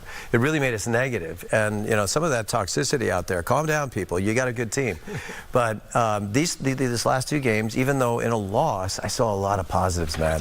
Saw guys getting the ball, taking on people. The goals against Senegal were fantastic. Obviously, that's Christian Pulisic, you know, getting a goal and assist. There was all that talk about hadn't scored in the calendar year. And this is that did great things for his confidence. And it's a great first touch, great timing. and you love to see it. But this the look of relief on his face, right? When you talk about he hadn't scored in forever, and he got the knee slide right. But how about this bomb? I mean, this in order to hit that, no more flips, kid. That's how you hurt your hamstring, by the way. I mean, calm down. But I was in stadium for that. It was a wonderful moment. Coach loved it. I thought that the team really showed us that they had a willingness to get after the opponent. They weren't hesitant. They Bruce Arena's wondering if they're sticking up for each other. I saw a lot of that. Yeah. The only thing I didn't like, if there is a thing, sorry, goalkeeping union, is a couple of goals that maybe were savable, maybe they were preventable. I'm going to put that on maybe nerves or maybe just being a little green when it comes to being between the sticks. I'm not sure who he selects tomorrow. They still haven't made that selection yet. It's Freeze or Matt Turner. And I think it speaks to consistency, not just in the goalkeeping aspect, but across the team for Team USA, right? And it's amazing, Eric, like you're saying, how much our perspective changes from back in March when you get beat down by Portugal and by Belgium. We thought the sky was falling all of a sudden, but now, after a good performance against Senegal, and I thought even in a losing effort, especially in the first half against Germany, you had about a 35-minute stint where you said, they were taking it too, which is one of the European powerhouses. Sure, Germany is not Germany of, say, past World Cups right now. They're still a very good team. Yeah, no, and that's a great point, because this German team is very difficult to play against. They have good speed on the wings, but there was a willingness to go ahead and take some risk, right? And a little unfortunate not to score. If you look at some of those chances in the first half, especially from Christian Pulisic, we were saying, the final product wasn't there. No, that's called a German defender making a good play. Right. So, let's be real here. And I would also say in this first game going up against Paraguay, I've evaluated them. I've looked at their back line. They're not going to be so quick to the challenge, and we might find they might find themselves pulling the ball out of the back of the net a few times if we have the same exact play with it's just a defender who can't make that sprawling tackle. Of course, we are just 2 hours away from the start of the World Cup in Mexico City. Mexico taking on South Africa. We're going to take a quick time out here on Football HQ, but when we come back, we'll talk more about El Tri and their chances to come out of Group A. That's right after this. The classic trick to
Welcome back to Football HQ. Excitement building as the World Cup about to get underway. You can scan the QR code right there on your screen and send us your pictures, and you could be featured right here on Football HQ. Thanks for those who've already sent them in. We love it. Absolutely love it.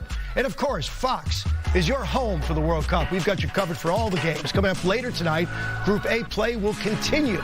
South Korea facing Czechia.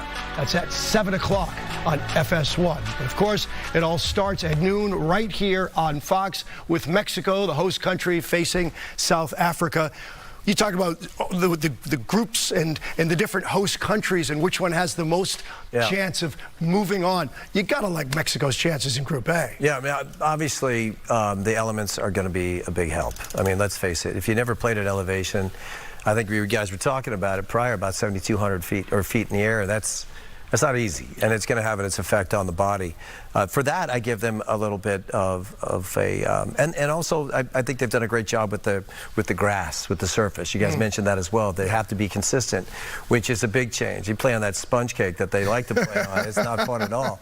But they've changed that. So I think that the environment overall, the only thing that helps them, but the only thing I would say is the Mexican mentality sometimes. As far as the fans are concerned, the pressure will get to them if they don't score early. So important for them to score early. Those fans will turn on them. And you could feel it. It's a buzz in that stadium. If you ever played there, it sounds like a beehive.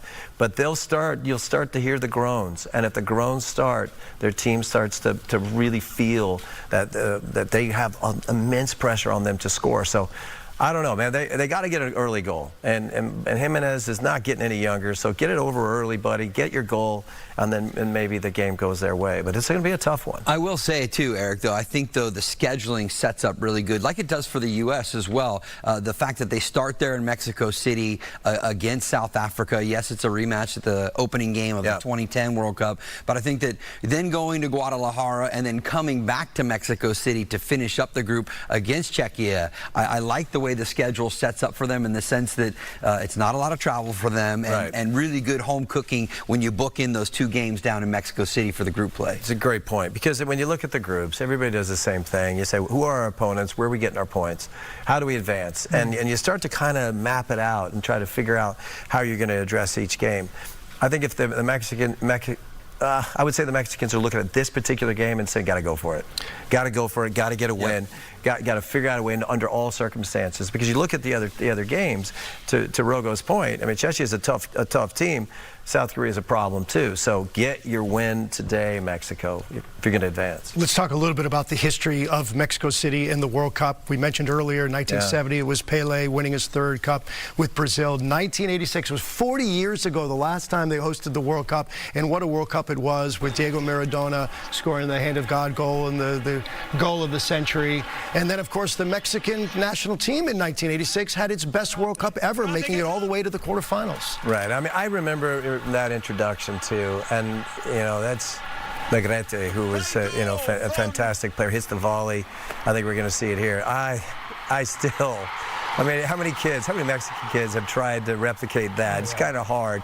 Manuel Negrete was an amazing player, amazing team, Hugo Sanchez as well. It was kind of my introduction as a young kid, getting to watch that, watching it all the way to the end, and following the Diego Maradona story. And also the England hand of God. VAR takes that one back, but for history and nostalgic reasons, we're happy it happened that way. It's so great that it all gets going today, and what an honor for Mexico City to get things going. Of course, then tomorrow it'll be Canada, and then the United States tomorrow night at Los Angeles Stadium. We want to thank you for tuning in to Football HQ. It has been a blast bringing this to you today. For just getting the party started. Right. Let's go. Eric Winaldo, it's so great to see you. Thank you for being a part of this. And from Marla Tejas and Sandra Endo and all of our reporters up and down the West Coast, thank you, and enjoy the football, the soccer here today on Fox. As we send you off, we are going to go back to a live shot of Estadio Azteca, Estadio Ciudad de Mexico, Mexico City Stadium. Enjoy it, and we'll see you later today.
the better care for your loved one.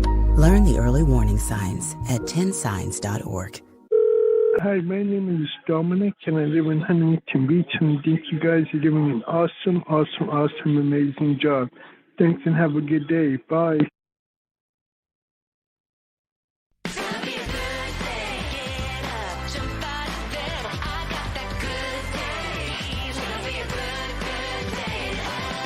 Good morning and welcome to 10 a.m. on this Thursday morning. Excitement in the air already. Right. Yes, the 2026 FIFA World Cup begins today with the first match tomorrow at LA Stadium in Inglewood. The tournament could make local roads, of course, slightly more congested. You know what? I'm going to say more fun because I saw a lot of flags out there, people celebrating already. Mario Ramirez live in Inglewood with how people can enjoy the games and avoid the traffic at the same time, Mario. Yeah, that's right, Sandra Roxia. You know, for years now, the city has been preparing for hundreds of thousands of visitors from all over. And of course, that means there will be more traffic. They've been preparing for that as well. Now, we're just outside what's being referred to as Los Angeles Stadium. We've actually just been listening to some of the sound check. We can see they're testing out some of the lights here. This is one of 16 North American venues that'll host matches. And over the next month, these seats will be filled with fans from around the world as LA hosts 8 World Cup matches, more than any other city in the Western U.S. So take a look. Those matches bringing huge crowds of soccer fans to the stadium for each matchup. But the story isn't just about what's happening inside the stadium. The real challenge here, moving all these people across one of the most traffic congested regions in the country. So in preparation for the tournament, Metro opened the new LAX Metro Transit Center, expanded connections on the K line, and is now offering direct shuttles to the stadium from locations including Union Station, North Hollywood, downtown Long Beach, the Harbor area, and the San Fernando Valley. And it's just $1.75 each way. Officials say the idea is simple: get more people out of their cars and onto trains and buses for the matches and all of the surrounding festivities. We're looking at carrying over 25,000 excited fans going to the game and coming back from the game, again, as safely, reliably, and as fast as possible. As the official transit provider for the Los Angeles World Cup, LA Metro is proud to host the world as they come to center stage here in Los Angeles. So in addition to our 1,600 buses that we run every day, we're going to be bringing in 300 additional buses to provide service on 9 different routes that come out of transit centers as well as park and ride lots. Metro says those additional trains, buses, and the direct shuttle service will be available throughout the tournament, which runs here in Los Angeles tomorrow through July 10th. And if you're looking for a free way to experience the World Cup, the city of LA is hosting more than 100 Kick It in the Park events across the city through July 19th. Expect live matches on large LED screens, youth soccer activities, and different activations depending on the location. And you can bring your own setup, a blanket, a chair, some snacks. For the full schedule of participating parks, go to kickit.lacity.gov. So after 8 World Cup matches being hosted here at Los Angeles Stadium, FIFA estimates more than 500,000 soccer fans will pass through this venue alone. And Sandra Roxy, I've been checking this morning. Tickets are available on FIFA.com/tickets. On the secondary market, the cheapest I could find, $932, and that doesn't include parking here, which can run between $100 and $300. Yeah, wow. So like $1,000 at least, minimum. Wow.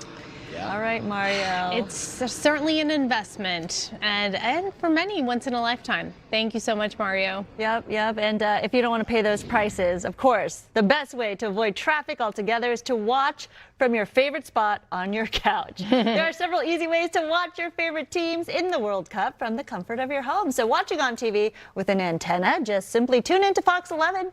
Cable or satellite customers can easily tune in to Fox 11 or FS1. And if you're streaming on your connected TV through services like YouTube TV, Hulu Plus Live TV, Fubo, or DirecTV Stream, no problem. Just log in. You'll be able to find World Cup coverage there. You can also stream on the Fox One app by signing in with your TV provider, and they'll guide you to the match you're looking for. But if you're one of those people who love to be part of all the action, we do have something for you. The FIFA Fan Festival opens today at the LA Memorial Coliseum, and Coco, you're there with all the fans ready for the game. Hey there, the FIFA Fan Festival is officially open here at the LA Memorial Coliseum. Fans are making their way throughout the Coliseum now, of course, enjoying all of the activations. There are 16 activations, including one from American Soccer Club, LA Galaxy, that competes in MLS. And I'm here with Jonathan from LA Galaxy. You have a really cool activation. Tell us about it. Yeah, thank you so much. We're really excited to be out here at the LA Coliseum for the FIFA Official Fan Fest. Behind me here, we have a kicking activation from our Galaxy Star Squad. We have all 6 of our MLS Cup trophies out on display. We have a player wall behind featuring some Galaxy legends who have played both for the LA Galaxy as well for different clubs or different countries in the FIFA World Cup. And then we also, for each player that we have represented on the wall, we have their national team jersey from the countries that they played for in the FIFA World Cup. That's so cool. And talk about how important and amazing it is for LA Galaxy to be part of this, honoring the World Cup. Yeah, it's really exciting. Soccer in the United States is continuing to grow, and we're excited to be here representing the LA Galaxy in the city of Los Angeles. Soccer is growing and it's massive, and the World Cup is going to do great things for not only the city of Los Angeles and the games being at SoFi, but for the entire country as well. So we're going to be everywhere in the community over the next 6 weeks. We're going to be out in Long Beach between on Pine Avenue between Broadway and 3rd. We're going to be down there for 2 weeks. We're going to be in Carson at Dignity Health Sports Park for a few days, followed by the semifinals, 3rd place game, and finals being on the sand in Hermosa Beach. Love that. Thank you so much, Jonathan, for talking to us. And I know people are going to love to visit this pop-up here when they really get settled. And look, we got some people that possibly might be coming in now to be able to play. Yep, they're going to start kicking the ball here. And that's what it's really all about, is just jumping right in, having a ton of fun. And that's exactly what these 2 fans are doing here. We're actually seeing a lot of fans come here representing Mexico, of course. Mexico is playing today against South Africa. The really cool thing about what the Coliseum is doing, too, is they've got entertainment. They've also got great food as well. Hey, are you guys excited to be here? Oh, yes! We're going to be on the Yes! And what do you think Mexico needs to do to win it today? They got to stay focused, put their heart out there, and just play with how they usually do, with the heart. You know, wrap their shirt, and that's all we got to do. We got to take this. Yeah, okay. And what does it mean to you? How exciting is it to see all the people out here representing Mexico? It feels nice. It feels great. You know, the part of the community, everything we have been going through. So just coming together and see all of our, Mexicans. So we have people from everywhere. I've seen people from Ecuador, Colombia. So everybody coming together as a community, Hispanic community. I love it. I love it. I think especially for the time that we're in with all of the politics going on, it's so awesome that we can be united and we can be proud of where we come from and, with no fear. So it's awesome to be and seeing all of the community together. I love that so much. Thank you so much for talking to us. Have an amazing time. I know you will. And give us a quick cheer. Mexico! Mexico! Mexico! Mexico! Mexico! Thank you so much. I love the fans out here. Everyone's having a great time. And it's going to start to get really, really busy because 40,000 people are coming here to the LA Memorial Coliseum to be able to take in all that the World Cup has to offer. I'll send it back to you. And there's plenty of action in store, that is for sure. All right, Coco, thank you so much. Appreciate that. We do have some breaking news actually to get to right now. A possible armed man is shot by CHP along the 101 freeway in Boyle Heights, and that shut down the northbound lanes. That's right. Gigi Graciette is there with all the details. Gigi? Good morning. We're going to give you the update on traffic in just a moment, but take a look at the shooting scene. This is the 101 North. Investigators with California Highway Patrol's MATE division, that stands for Multidisciplinary Accident Investigation Team, on the freeway now, using a drone to document the entire shooting area. But let's take you back to when this all started. Just before 7:30 this morning, that's when someone reportedly called 911 to report a man walking on the freeway. The 101 101 North, just before the 101 and the 10. The caller reportedly telling the dispatcher the man appeared to be holding a weapon, possibly a hammer. CHP officers arrived, and what happened next is unclear, but the man was shot by CHP officers, who were later seen performing CPR. Paramedics with LA City Fire taking the man to the hospital in critical condition. Let's talk traffic because it is a major issue. I want to go to our eye in the sky. Skyfox above the 101. You can see the backup there. This is on the northbound side. It has been shut down between 4th and 1st. All northbound traffic now being taken off at 4th. And you can imagine the chaos and the backup that's causing on the street again near Boyle and 4th. You see that traffic backed up for miles. You'll want to avoid this area. This is going to be a lengthy investigation. Bringing it back here live, you are looking southbound 101.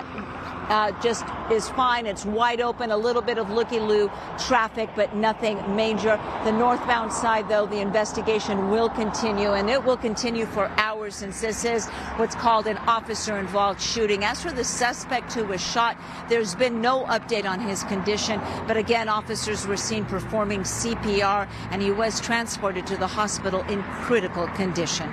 Reporting live this morning, I'm Gigi Gracia. Back to you. All right, Gigi, still a mess out there. Thank you.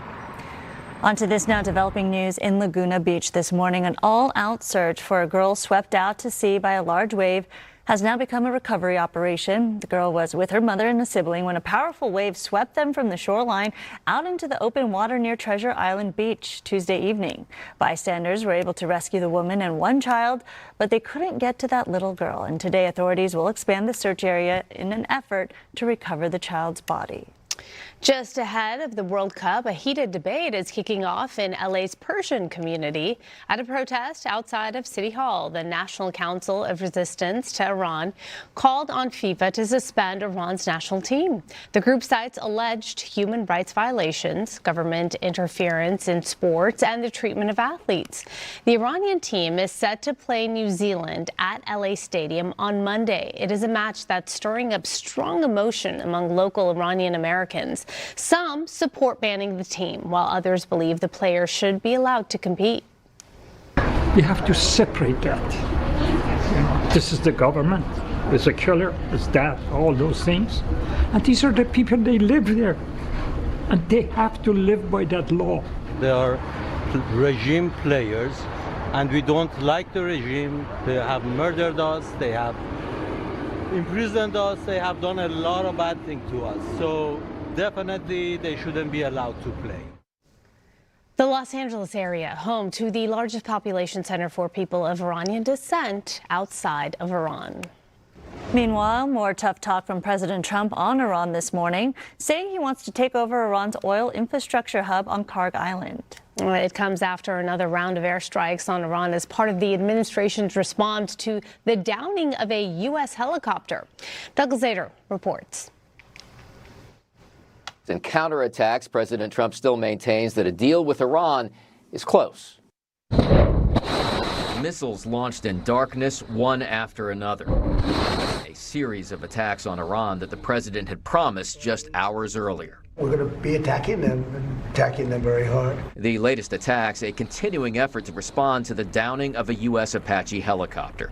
And the president told the dramatic story of the Iranian drone attack that brought it down and the incredible survival of the two pilots. That bomb was lodged in the helicopter. It didn't explode. It was on fire, but it didn't explode. Those two guys, they knew how to fly, but they got very lucky. But the president did not get the best news on the economy. Signs that inflation is edging up because of rising fuel costs. But he did offer an unusual take. I love the inflation. You know why? The president went on to explain that the U.S. has been quietly guiding ships through the Strait of Hormuz to help bring down oil prices. And he has long argued that gas prices will plummet when the war ends. Iran's military, though, dismissed the president's threats. And critics here at home say the latest attacks show there is no end in sight. It is re-escalation. The war has never ended. Gas prices, though, continued their downward trend, according to AAA, dropping another penny a gallon overnight. In Washington, Doug Luzader, Fox News. And good morning, everybody. Good day, LA. Weather conditions right now. We have current temperatures, a range of 70s and 80s, all the way down to the coast. Santa Monica currently at 71. The 70s, and we're approaching nearing 80s for inland Empire communities. The further away you are from the coast, the hotter it's going to get. And we're looking at Palm Springs right now, 93 degrees. But later this afternoon, could be reaching triple-digit heat. That's all part of Southern California weather. Depends on your location. Our coastal areas, temperature highs will reach about 73 degrees, and you got to be careful if you're heading out to the beach to cool off. You want to stay out of the water due to powerful high surf. The surf advisory is still in place. Inland communities, mid-80s, 96 degrees possible for areas like Corona and Fontana and Woodland Hills. Temperatures for our mountain spots, Big Bear at 82 degrees. It will be a little gusty at times, and temperatures rising to 99, flirting with triple digits. And low deserts, yes, Palm Springs could see a high today of 108 degrees. So it'll be hot and dry. And taking a look at our surf alerts, a high surf advisory, beach hazard statement in place through tonight before the surf conditions improve. And of course, it's the first day of FIFA World Cup 2026. And for tomorrow, at the Los Angeles Stadium, we've got temperatures on the rise. 80 degrees is going to be possible. And then rolling back those temperatures through the weekend, still very pleasant. Beautiful here in Southern California. And welcome to all our FIFA fans visiting SoCal. We also have you covered traffic-wise. Good LA traffic brought to you by My Home Sold. And as Gigi brought to you just a little earlier, we still have eyes on this tragic incident here. This is going to be the northbound side of the 101 at 4th Street, and it's closed between 4th and 1st Street due to, again, that police investigation. We do have big slowdowns through that stretch, and if this is part of your commute, they are diverting traffic at 4th Street. You're going to definitely want to plan accordingly. Give yourself extra time. 24 minutes, your ride from downtown to get to Santa Monica, and northbound 110 from the 405, just 18 minutes.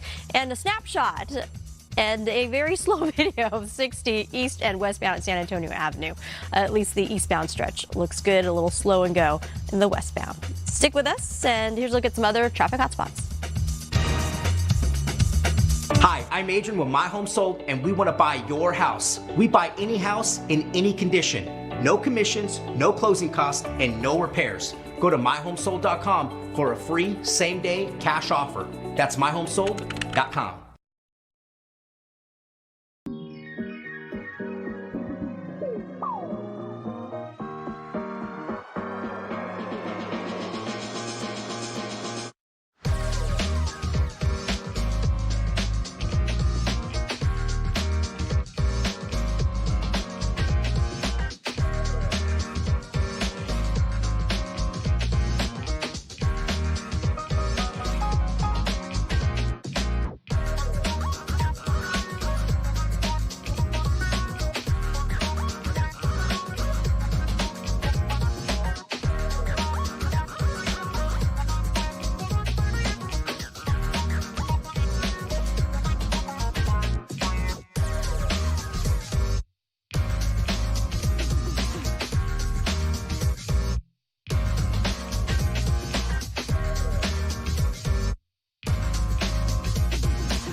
7:20 here, and some breaking news from D.C. at this hour. We're looking at the Pentagon. It was partially evacuated this morning. This is due to hazardous materials. Some type of incident took place. This is all caused by a strange smell in the building.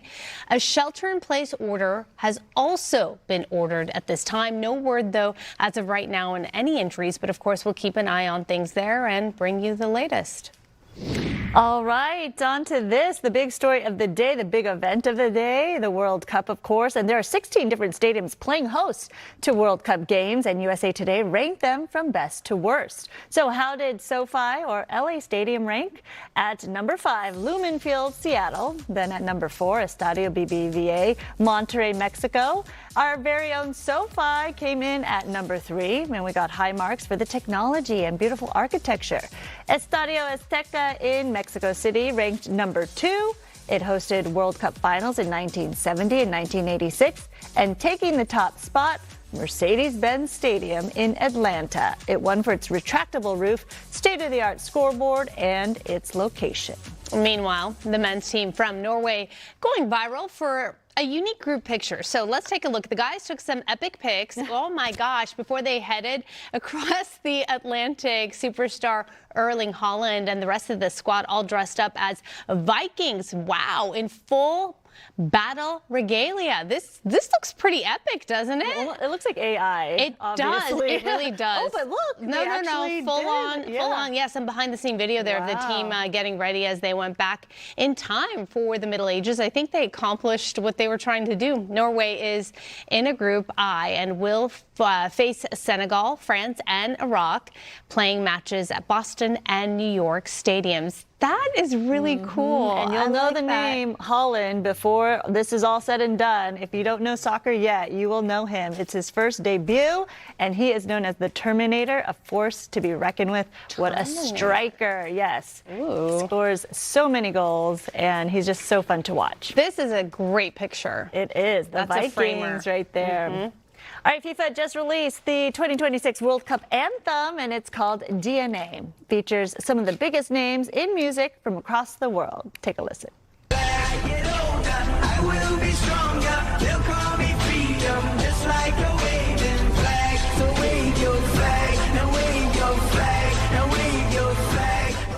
Some of the artists involved are Megan Thee Stallion, Andre Bocelli, EJ from Golden fame. It'll be performed live for the first time at the opening ceremony in Mexico City, which takes place in just a few minutes. And of course, we'll show it to you. Very cool. Sounds good.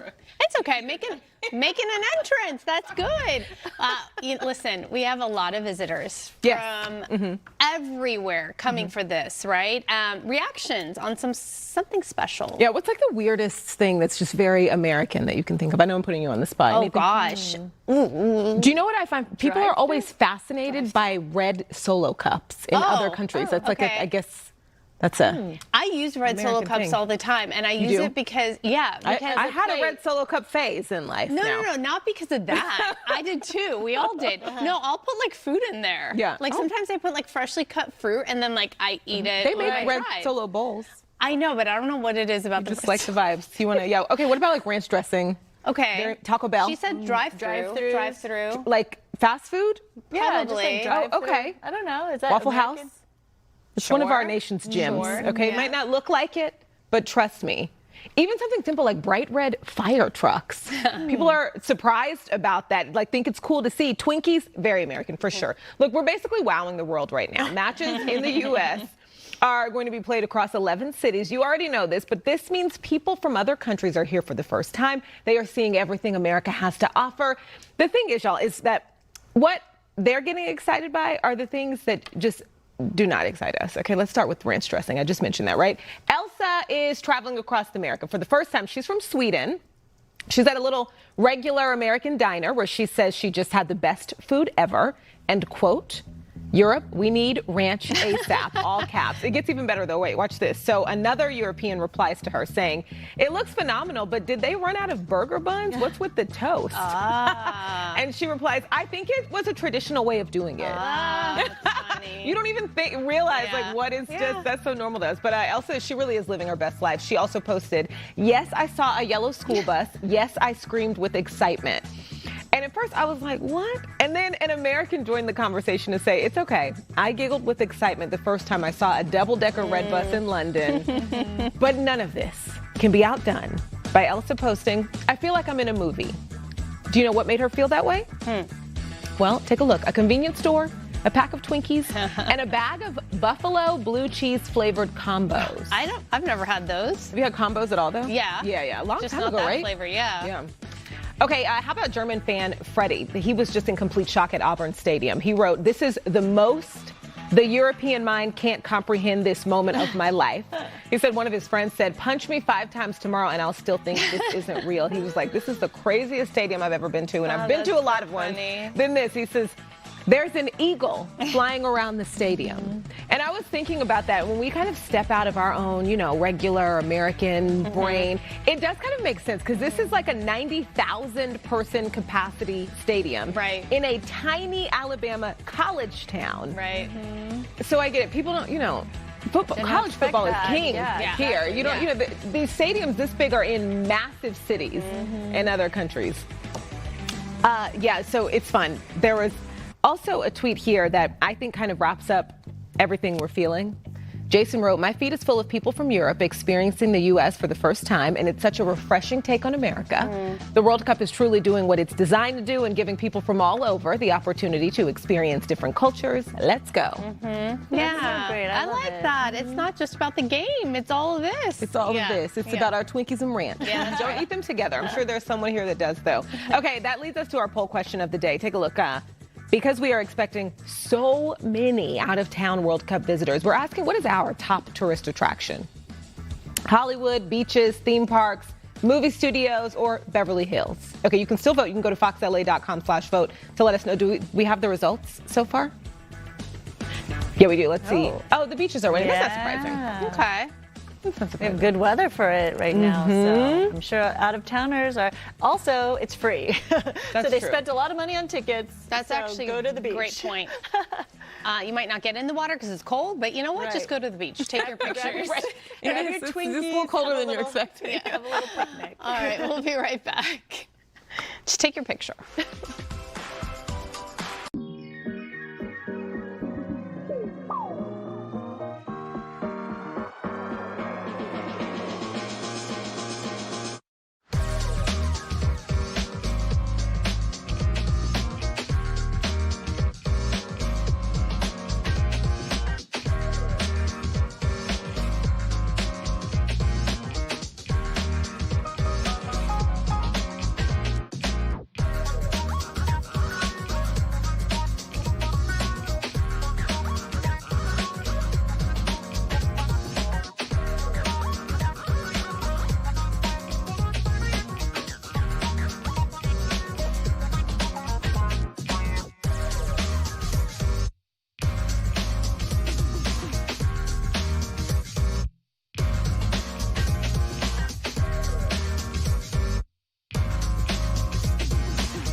And welcome back. I'm meteorologist Samada Khan. Good LA weather is brought to you by Razavi Law Group, and we are watching the weather. A lot of sunshine all the way down to the beach, but you got to be careful. We have those powerful high surf and dangerous rip currents. If you're heading out to the beach, you definitely want to stay out of the water. Patchy morning clouds, and now we're seeing a lot more of that sunshine. Hot and dry conditions do continue.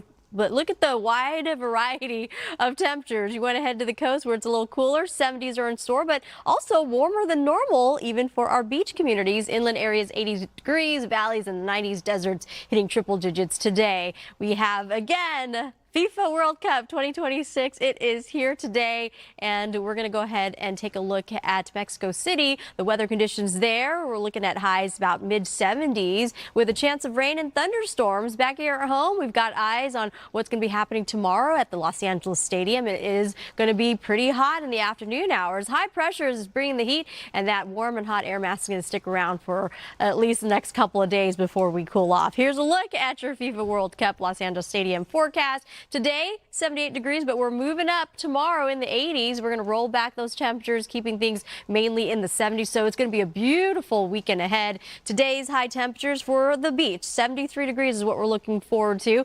Mid 80s and 90s for our interior valleys. Temperatures for Big Bear, if you want to head up to the mountain areas, about 82 degrees with an occasional breeze. Temperatures getting hotter for our high deserts nearing triple digits, and low deserts, Palm Springs today, 108 degrees. And that's a quick check of your weather. Send back over to you two. Samada, thank you. Pride Month and the World Cup collide at a big 4-day kickoff event in West Hollywood, and Pride House is hosting this event, which is produced by Out Athlete Fund. Yeah, here to talk about the organization and the event, Michael J. Ferreira, CEO of the Out Athlete Fund. Good morning. Good morning. Let's get into it. Talk about what's going to happen in these 4 days. Sure. We're really excited about this weekend. So for the next 4 days, starting this evening, we're going to be at Beaches Tropicana in West Hollywood for Pride House. And it's the debut of Pride House LA West Hollywood. Pride House has been around since 2010, mostly at Olympics. And so, yeah, we brought it to LA, and we're going to be part of the World Cup this year. That sounds so fun and so exciting. I love all the lights behind you. What can people do when they go there? So what I like to say first about Pride House is that we want to be fully inclusive. We want to welcome everybody. So there's no income barrier. It's free of charge to come. So people can come to Beaches Tropicana. They can go to our website at pridehouselaweho.org and RSVP for each day. But every day has a theme. So tonight's our opening party. We'll have matches on the screens, but mostly we're just celebrating the opening of Pride House. Tomorrow we have a Latin-themed day, so our programming will be Latin-themed, and Team USA is playing Paraguay, so it makes a lot of sense. And then on Saturday we have a Women in Sports Day, and we're going to be partnering with Angel City Football Club, our local women's professional soccer team, to do programming. And we have two of the women who played on our World Cup women's team, Tobin Heath and Kristen Press, coming and doing their podcast live here from Beaches Tropicana. And then at night we have a women and non-binary and trans themed entertainment party. And then on Sunday we're having our closing day, and we're going to be inviting all of the athletes, the local athletes, a couple hundred of them, that'll be going to the Gay Games in 2 weeks in Spain. So our Gay Olympics is actually coming up pretty quickly, so we're going to celebrate our local athletes going there to compete. Very good. A lot to do, absolutely. That's for sure. So go and check it out. 4 days of fun. Michael, thank you so much. We appreciate your time with us this morning. Thank you so much for welcoming me. I appreciate it. Of course. Okay, ladies, the fun continues today. Good Day LA Entertainment is sponsored by Yamava Resort and Casino.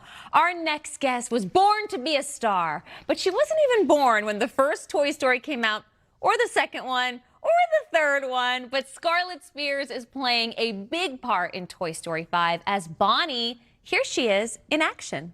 Do you, Forky, take Karen Beverly to be your beloved bride? Yeehaw! I now pronounce you husband and knife. There's a package for you. Oh, thank you, thank you. Hi there, I'm Lily Pad. A lily pad? No way. Oh, thank you, Mom. Thank you, Dad. Oh, extinction, not again. Oh boy, I saw the movie this week. You were great. Please welcome Scarlett, aka Bonnie. aka Scarlett. Hi. I was so excited to interview you, not just because of Toy Story, because you had such a huge year last year as, shall we? Yes. Galinda. Toss, toss, toss, toss. Yes. You were just born to be a star, but how much fun was Toy Story 5? It was so fun. The premiere was epic. You look so pretty at the premiere. Thank I was at the premiere. I'm bummed I didn't get to see you, but I did see Taylor Swift from afar, but I saw that you actually got to meet Taylor Swift. Yes, she is so nice. I love her music so much. I'm so happy that I got to meet her. Is Scarlett a Swiftie? Yeah, she is. I am too. We have that in common. Yes. Okay, so when you met Taylor Swift, what did you tell her? Like, we're watching it right now. There's the video. When you met Taylor Swift, what did you say to her? I was shocked. I don't even remember now, but I was so happy and I was like, hi, I'm so excited to meet you. I love your songs so much. And she was like, oh, we kind of have the same skirt, the same idea. And I was like, yeah. Twinning with Taylor. And she has a song on the soundtrack for Toy Story 5, which is such a beautiful, meaningful song. This is a very big week for you. Toy Story premiere, and excuse me, attention everybody in the studio. Tomorrow is Scarlett's birthday. Okay. A fellow Gemini, happy early birthday. How are you going to celebrate? Well, we're gonna fly out to go back home, but after that, I have my dance recital on my birthday, so I'm gonna pick up my friend. We're gonna do the dance recital when she's gonna watch me. Then we're gonna leave and go to my grandma's house, stay there for a week, and have a pool party for my birthday. Oh my gosh, you have a whole palooza. Yes. It's like a whole party palooza. That's so exciting. Yes. Don't tell anybody, but like June babies, we're pretty cool. I don't know if you agree, but I think we're pretty cool, huh? Can I get a yeah? Okay, thank you. And yeah, fella, yeah in my ear. Another thing we have in common besides being a June baby, you are a fellow Boricua. Yes. Representation matters. People were so excited that there was a Latina in Wicked. I remember seeing all these videos and they're like, Scarlett Spears is Boricua. She's from Puerto Rico. Hey! Woo! Speaking of Puerto Rico and Puerto Ricans and Boricua, I hear you have a future project with J-Lo. Is that true? It is. Are you playing J-Lo's daughter? I am. Tell me all about this. Okay, so it's based off of a book. Okay. Called The Last Mrs. Parrish. I don't know if you know this. I don't. But it's about this this very rich, wealthy family. Okay. And the maid tries to steal the money. But I don't read adult books, so I don't know much about it, but I kind of know the plot. And it's coming out next year, and I'm so excited. J-Lo, Ariana Grande, Taylor. I mean, you work with everybody. Is there one celebrity you want to like just put out there in the universe that you would love to be in a movie with or a show? Okay. And I'm not saying this just because of a Toy Story, but Tom Hanks. Tom Hanks. Tim Allen. Tim Allen. I just love them. I mean, what's not to love? I know. Aren't they so nice, too? They're so nice. And it's hard when you talk to them not to see Woody and Buzz, right? I know. Because all I see is like, well, that's Woody talking to me, or that's Buzz Lightyear. I know. Okay, so I want to do a little show and tell for our viewers. Okay. I want you to say, hi, I'm on Good Day LA as Scarlett, and then I want you to say, hi, I'm on Good Day LA as Bonnie, so we can see the difference. Okay. So you could just look into, let's see, that camera right there. So just go ahead, give us Scarlett first. Say, hi, I'm on Good Day LA. Hi, I'm on Good Day LA. And how would Bonnie say it?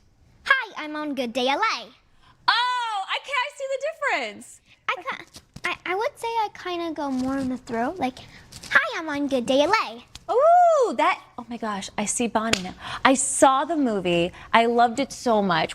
You know, Pixar always has a message. You learn something from it. You feel something when you watch these movies. What do you think the message of Toy Story 5 is for you? Probably, well, I don't know if it's for me, but probably for other kids to get off the screen and enjoy imagination.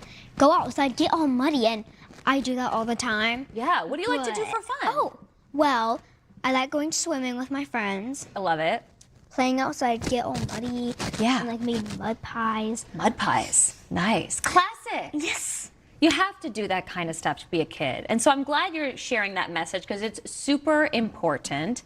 And, you know, you're no stranger to acting because you have been on a certain award-winning soap opera for years. You want to tell everybody, remind them where they've seen you? General Hospital. Yeah. I mean, what is it like being on a soap opera? Well, it's really fun because I get to meet all the other actors and all the other kids. That's really fun.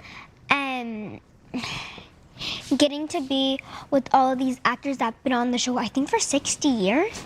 I mean, it's incredible. I know. I mean, but you know what? Your future's so bright. I should have worn sunglasses during our interview because it's just so bright. You know what I mean? Well, happy early birthday to you. Thank you. I love your beautiful butterfly pin. And the best birthday gift you can give to Scarlett is to go see Toy Story 5 in theaters. Remind everybody when it's coming out. June 19th. June 19th. Okay, should we toss to break? Yes. 1, 2, 3. Toss. We'll be right back. Thank you.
We are all about FIFA fun. It is nothing without the fans, so we want to celebrate all of you. Send us your pictures. You can scan the QR code right there on your screen.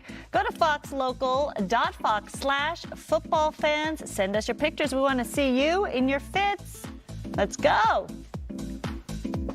Let's go is right. To send them in, can't wait to see them. FIFA World Cup 2026, it is finally here. And we have some pleasant weather conditions to bring to Southern California. It's going to be a little hot in the afternoon hours, so be mindful of that. You want to hydrate with a lot of water. But welcome to all our FIFA fans. Outside of some morning patchy fog and cloud cover, we have sunshine on the way, and already tons of it outside. Hot and dry conditions all the way into and through the weekend. And into early next week as well. The temperature ranges, you can see if you want to spend your time at the coast, 70 degrees, inland areas 80s, valleys will be pushing into the 90s, and the further away you are from the ocean influence, we've got desert communities, triple-digit heat. In Southern California, you can pretty much do it all. If you're heading over to the beach, though, you want to be careful, stay out of the water. We have powerful high surf and dangerous rip currents. Here's a look at our FIFA World Cup Los Angeles Stadium for tomorrow's forecast. We're looking at highs about 80 degrees, but by the evening hours,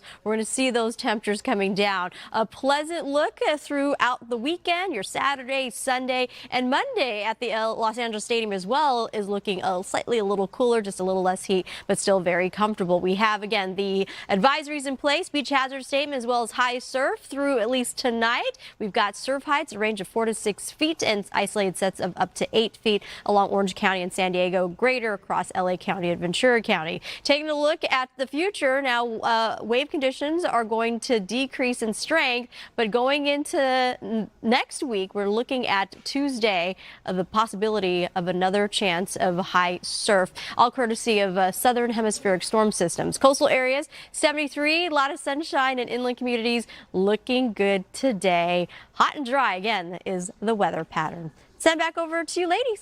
Hi, oh my God. We're having the best conversation. About to introduce you guys to our two guests. So a huge event is taking place this weekend at LA Center Studios. Black on the Block kicks off Saturday, and this one is big. It's the 5th anniversary of the event. There'll be more than 100 Black-owned businesses featured and holiday programming, a full slate of live entertainment, making it one of LA's largest cultural markets of the season. Here to talk about all of it, founders and sisters. I just love this. Lainey and Shar Edwards, welcome to both of you. Hi, thanks for having us. You guys are awesome. I love the fact that you're sisters and you have taken on this passion project, right? Tell us about it. How did you come up with the idea? Yep, we are sisters and we're both small business owners and saw the gaps and the issues with small businesses. So we wanted to fill that and give more visibility and funding opportunities to Black-owned businesses. So we started in 2021 in Los Angeles, and it turned into a monthly event. And now we've grown into being the largest touring marketplace for Black-owned businesses, and we take it all over the country. What are some of the challenges you're hearing from Black-owned businesses in terms of thriving? It's such a tough economy. Yes, I think small businesses in general are feeling it, but even with Black-owned businesses, even statistically, it's just less funding opportunities, less visibility, and just being able to actually connect them with their audience in person has made all the difference. So over the past 5 years, just seeing that come to life has been really magical. Okay, and then what cities do you go to? So we go to DC, Dallas, Houston. We've gone to Detroit, Atlanta, and we're adding Chicago this year and North Carolina, Charlotte. Okay, and how do you decide where you're going to go? They comment. Yeah, I think we let the people tell us, basically. Yeah, bring it here, and the more people that comment, we're like, okay, we look into it and see like what the demand is. I love how it's community helping community, right? Yeah. Because a lot of times it's gatekeeping or competition, but this is about bringing people together and lifting each other up. Absolutely, that is like the whole point, is to bring it together, bring the community together, have it be a safe space. And it is all ages, family friendly, so everybody comes and brings their family, can get inspired and see all the entrepreneurship happening. So that's what we love to see. So in one event, right, how many businesses would you say on average are a part of it? Yeah, we definitely do over 100 businesses. Oh, wow. This weekend we'll have 150. Yes. Wow, that's really great. But it's a party. It's so much fun. We always tell people to eat first because we have an extensive food court. Like it's like over 30 food businesses. Shop, then party. Yes, in that order. And then we also have a lot of activations happening because it is our 5-year anniversary. Right. So we're going to do it's like our pre-Juneteenth celebration. We're kicking things off, and we have a Toy Story activation. So that was perfect. Oh, yeah, perfect. Toy Story 5 is going to be there.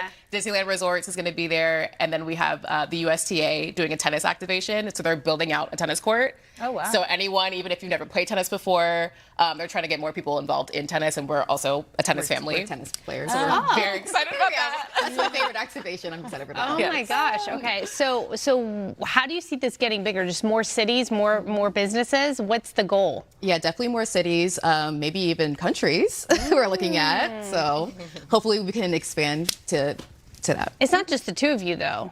You got a team, I assume. Yes. So it's a mighty but small team, mostly women, and we are physically doing a lot. Yeah. Even on moving site. Barricades. Yeah. We're setting up. We're setting up things. We have a setup day tomorrow. I'm building out the merch booth. So. Oh my gosh, very hands-on. I love it. Okay, come back, check in with us. We'd love to see how it's going anytime. I love your story. It's great. We've got to plug this one more time. 5th anniversary of Black on the Block happening this Saturday from 1 to 7 at Los Angeles Center Studios. For more info, just go to the website right there on your screen. I like the graphic, too. Very cool. And we'll be right back. Remember the order. Eat, shop, and dance.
The World Cup isn't just about the action on the pitch. Fans are also racing to get their hands on some of the tournament's most unique merchandise. That's right. Here's a look at what fans have been buying. Several items already, though, I got to tell you, sold out. So one of the hottest World Cup items isn't even officially licensed. You're looking at it right there. Miller Lite's oversized soccer ball-shaped beer holder, which carries a 12-pack.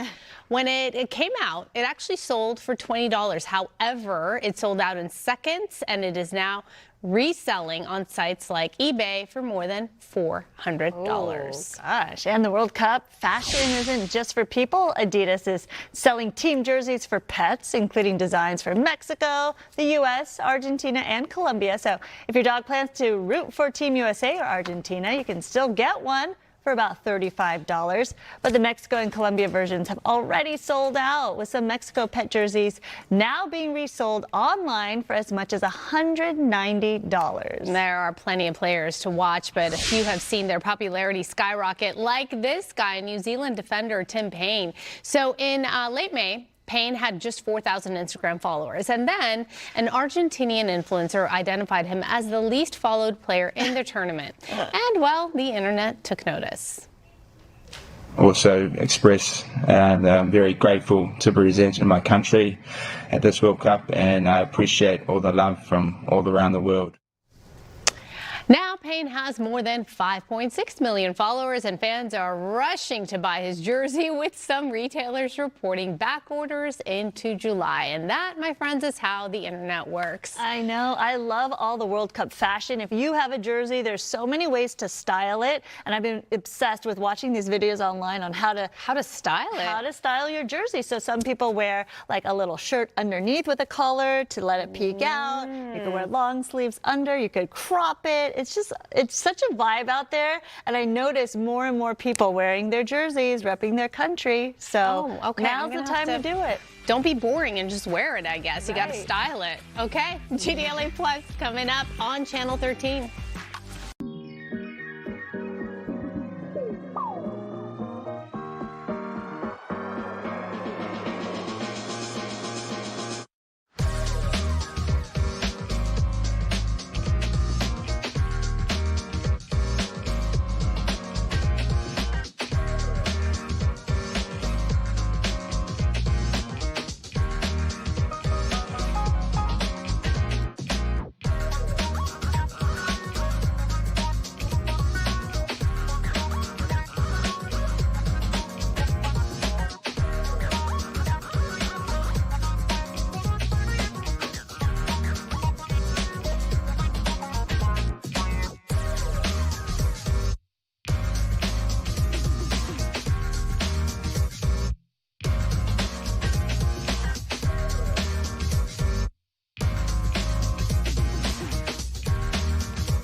Hold on, I'm adjusting myself. I know, we're all. We're all Is it all a little low? Yeah, Is that I don't what- know. yeah, Oh, you okay, hear it's it? not just me? It's not just you. No, we're Okay. talking about our earpieces, so we're like half telling you what's going on here. It's funny because we sit next to one another, and yet if I don't hear you strongly in my ear, I feel like I don't hear you. What about now, Roxy? No, it's perfect. Welcome. Okay, great. Welcome. I'm the most quiet person, so I know you can always barely hear me. The most quiet. I know. It's like a whisper. We're going to bring you out of your shell. Welcome to GDLA Plus. Thanks for being here. The World Cup kicking off today, of course. That is why we are here on Channel 13, by the way, so thank you for coming over. Switching over to have some fun. We have a lot going on the show. We do know this, right? Dating is not easy. Dating as a single parent is even harder. Podcast hosts Joey Nix and Miles Garber will be here to talk about the upcoming dating event for single parents. Ooh. Before that, though, we've got this. We have some news to get into only on Fox 11. Growing concerns about alleged illegal signature collectors on Skid Row being used for political reasons. Our reporter, Matthew Seedorf, reports from Skid Row. Do you want to speak with us real quick? No. The heart of LA's homeless crisis on Skid Row. What's it like out here? It's nice. Fun. It's fun? Mm-hmm. Now the center of concerning questions about signature gathering and voter registration. They're just trying to collect signatures, get paid, and so in return, we'll offer you a few bucks, and there you go on your merry way. Some say they've never seen it. No, we have never seen any of that. It's happening. For sure it's happening. Others say it happens all the time. How often do you see these signature signer people? Every day. People on Skid Row with clipboards accused of offering money or cigarettes in exchange for signing documents. They will pay you to fill out a petition. Cigarettes, there you go. Money, here you go. What kind of stuff do they want you to sign? Just those are like petitions and stuff like that? It's like promises like housing or, this is for like a new governor or something like that. What address do people put on there? Most people use that just right there. Do they also try to get you registered to vote? They can, but that's not bad. That's not a bad thing. But yeah, they have a way to register you to vote. Earlier this week, Brenda Armstrong pleaded guilty in federal court to paying another person to register to vote, which is illegal. According to her plea agreement, Armstrong spent nearly 2 decades working as a paid petition circulator, oftentimes on Skid Row. It's the biggest group of mass people, gathered in one place, but also you have the most people who won't do nothing without a dollar because half of them are on drugs, you know what I'm saying? Outside LA City Hall, only about a mile away, some people say that they see these signature collectors here as well. It's that you sign, like you're voting. You gotta send us this. So they give you the name to sign? Everything. So you're not even giving your own name? According to the California Post, voting records show 1,160 people with a voter registration address here, the Midnight Mission on Skid Row. We asked the LA County Registrar how this could be possible when the shelter has just 120 beds.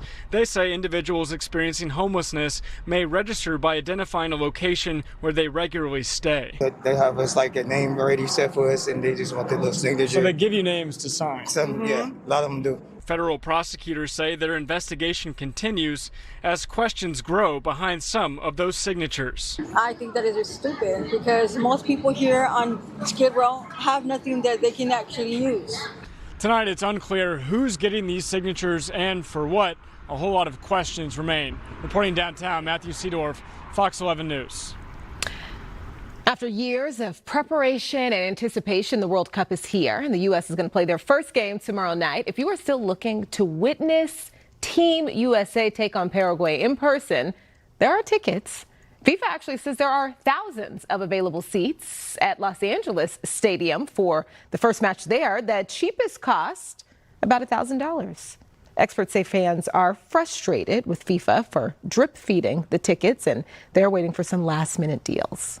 There are several easy ways to watch your favorite teams in the World Cup, though. Watching on the TV with an antenna, it's like, it's not, come on, guys. You don't got to go back that far. Just tune into Fox 11, okay? Cable or satellite customers can easily tune into Fox 11 or FS1. And if you are streaming on your connected TV through services like YouTube TV, Hulu, plus Live TV, Fubo, or DirecTV Stream, no problem. Just log in and you'll be able to find World Cup coverage there. You can also stream on the Fox One app by signing in with your TV provider, and they will guide you to the match you're looking for. Hey, and guess what? That's not $1,000. Mm-hmm. My cable feels like that, but Sure does sometimes, but nothing close.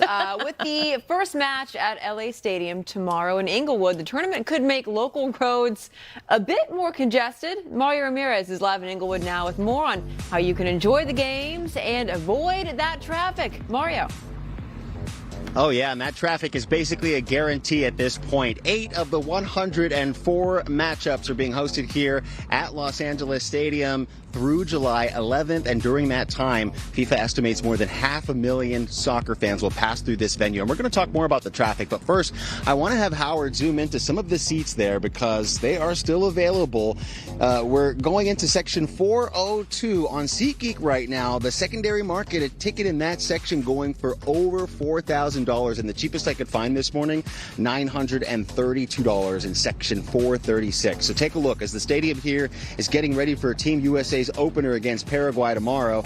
With as many as 70,000 fans at each game and the added congestion, public transportation is strongly encouraged, and they've tried to make it easier. In the run-up to the World Cup, Metro opened the new LAX Metro Transit Center, expanded connections on the K and D lines, and is now creating a network of direct game day shuttles to the stadium from locations including Union Station, North Hollywood, downtown Long Beach, the San Fernando Valley, just to name some locations. And Metro says the goal is to help both locals and visitors experience Los Angeles while connecting people from all around the world to the matches.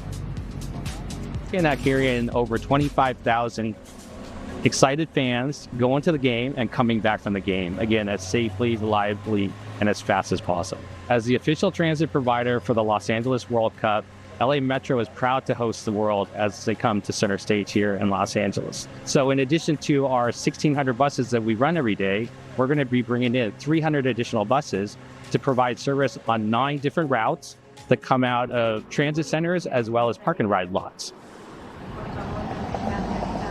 And with parking at the stadium limited, prices reaching hundreds of dollars, officials say public transportation will be the fastest and most affordable way to get here and to some of the surrounding festivities. So if you're looking for a free way to experience the World Cup, City of LA hosting more than 100 Kick It in the Park events across the area through July 19th. You can watch live matches on large LED screens, food, live music, games, and you can even bring your own chair, blanket, and snacks. So for the full schedule and list of parks participating, go to kickit.lacity.gov. Now, if we come back out here live, it is all about Mexico as they are starting their journey in the World Cup today. I have Javier and Maribel. They're actually heading to the Cosm for a viewing party. So tell me, guys, how exciting is this to have the World Cup in your backyard? It's like a dream comes true because this kind of event are not very often. Yeah. So be here, it's amazing. Yeah, it's rare. It's rare. And what's your favorite part? Let me ask you about the game here. I love the Mora. Yeah, the morale. Love it, love it. So, any players you guys are looking forward to? Basically Mora, the youngest, Mora, the youngest player from Mexico. Got it. Okay, so Sandra Araxia, we'll send it back to you, and the other ladies back there, Jen and Brooke. But go Mexico, right? Go Mexico, yeah. Viva la Mexico! Today, that's what it's all about, Mexico. I have my Mexico jersey from do? last time around because we did a 23andMe, like a test, right? Okay. And obviously, I came out Armenian. I know, shocking. It was like 99.9%. And so my country wasn't involved, so I couldn't get a jersey for it. So I just picked Mexico. So I have a Mexico one. Trying to figure out where this is going. I know. So anyway, you have to follow that story. You know where we're going to go right now? We are going to, oh my gosh! Coliseum with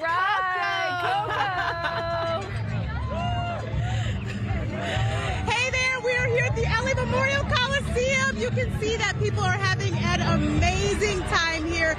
Everyone is so excited. This is the start of the FIFA Fan Festival. We have been waiting for this moment for so long. Look at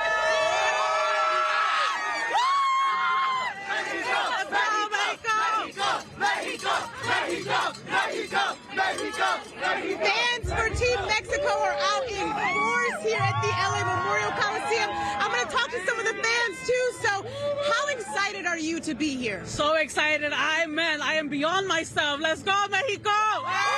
Everyone, let's go. What about you? Exactly. How excited are you to be here? So excited. This is the best day of my life. I love that. It's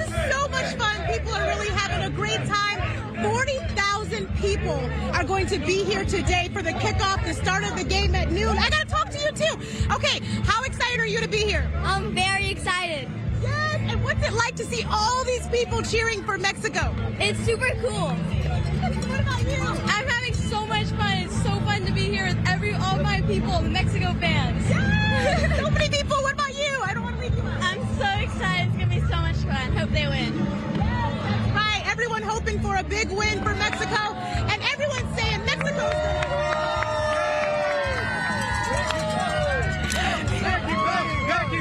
Mexico! We're taking this one! Mexico! Go, Mexico!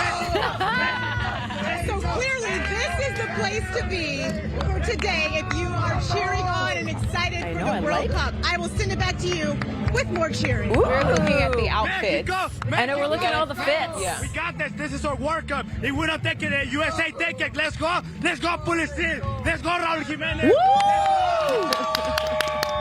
What he said. Argentina, no Argentina. Only Portugal, Mexico, USA. That's it. Wow. They're so excited. Be such a fun month. Oh my gosh, I know. That kind of energy. Heck yeah. Contagious. That's right. You know what else is contagious? There's no transition for that. Hey guys, it's like a Rocky story. Podcast hosts Joey Nix and Miles Garber are in the Yamava Lounge. They're going to be joining us next to talk about their show and their upcoming dating event for single parents. Ow.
Welcome back to GDLA Plus. Dating can be hard, and it can be even harder for single parents. Thankfully, though, two locals came together to bring other single parents together through a podcast and local events. We are both single parents, and it's important to us to create a space for people our age going through what we're going through to meet others who maybe are the same. Yeah, and you don't have to be a single parent, but if you're interested in dating a single parent, this is our community. You know you love moms and dads. Hot moms, cute dads. Come hang with us because Field is a community where you can meet someone online or IRL. Our IRL! And to talk more about it, the singles night, and being a spilf, from TikTok to the table, please welcome Joey and Miles. Okay, you were on my FYP. I'm a married woman. I don't have children, but you still landed on my FYP because I love finding people who had these cool, creative local events. So spilf the tea on how this all came to be. Ooh, that was good. Yeah. Well, we're best friends, and we have this podcast called Spilf. And basically, we wanted to just create a platform for people like us, single parents, because, you know, we're divorced, not dead. And we would like to have fun still. I love that. And be Now- intentional with dating. Yes. Yeah, and it's hot single mom summer. Love that. Hot single mom summer. Since the World Cup is in town, we'll see what the summer brings for all of us. Very exciting. How long have you been friends? Over a year? Yeah. Oh, it's a new friendship. How did you meet? Well, we actually met on TikTok on the FYP. Yeah. Oh my gosh. Why have you not dated each other? Yeah. Well, it's okay to have a girl best friend. No, Everyone. We know That's that. fine. But Sure it is. But you know, everybody watching was thinking That's that. not I what was I'm saying. thinking that. I also think that friendship is the highest form of love. So that's the path we took.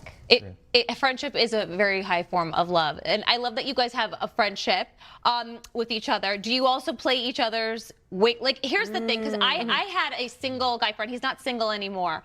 But I would try to get, I'll never try to set him up with a friend ever again. Please don't Roxanne do that. knows that. Yeah, and Jen too. I'm never going to try to set him up again. But if I was trying to play his wingwoman, I had to make it very clear to the general public, not together, trying to set him up, trying to find somebody. So when you guys go out, people might assume you're together, but do you play each other's wing person?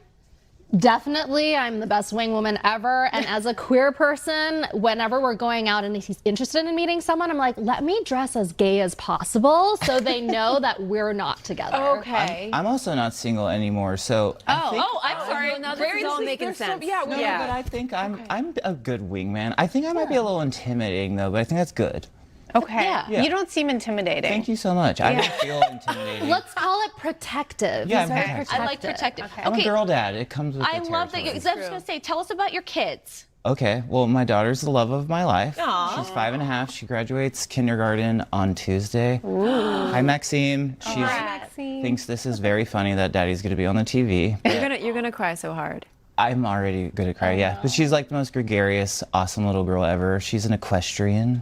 Oh. She speaks 2 languages. Wow. What's the other language? French. Oh, Awesome. Yes. But yeah, she's. Do you speak French? I speak Parisian street French. I wouldn't say I could like write a book in French, but if you yell at me in French, I know what you're saying. Okay. Do you speak French? No. Because you speak like 10 languages. French isn't one of them. Je m'appelle Amanda. That was good. Thank you. And the 2 of my kids, Fox is 7 and Romilly is 4. I'm a neurodivergent parent to 2 neurodivergent kids. They're funny, artistic. I call my second one a baby Bjork because she just has so much energy. And Fox is a mini me. He loves a fancy hotel. He likes to go to New York. The fun. Wow. He's an artist. So it's fun to see their little personalities come alive. This is so great. You know, I was talking about this in the newsroom, and I completely understand. You said something that was pretty cool in one of your videos. You said, if you're a single parent who is looking to date, or if you're someone who wants to date a single parent. And I get it. As somebody, you could be somebody, maybe you didn't have kids in life, but you want to be with someone who has kids so you can have that experience. I totally understand. There are a lot of people who don't have kids that want to date a single parent, right? Yeah, I mean, you're all busy people. If you want something done right, give it to a busy person. And when you're a single parent and you don't have a lot of time, you have to prioritize. And I think we look forward to finding someone we want to prioritize. What is like one common thing that people say makes it tough to date when you're a single parent? I assume it would be childcare. I would say so, yeah. It's also, I have 2 days a week to see you. So I think in the traditional dating or getting to know someone context, that's hard. You don't have a lot of time. It's like It would equate to maybe being a person who travels for work. Like, I'm never around. So I think it takes a special type of person to be good with that. Understanding. And that person has to understand your kid comes first. Always and Kid forever. comes first. I mean, that's just that's never going to change. But so that's a good question now, because they always say you should put your spouse first, right? But when you have kids, you put your kids first, don't you? I mean, what's the rule here? I mean, I do. Yeah. I mean, well, for sure, if you're single and you have kids, it's an easy answer. Well, that's one. But yeah, but when you date someone new, your kid still comes first, I was right? going to say, maybe that's why I'm divorced. I just put my kid first.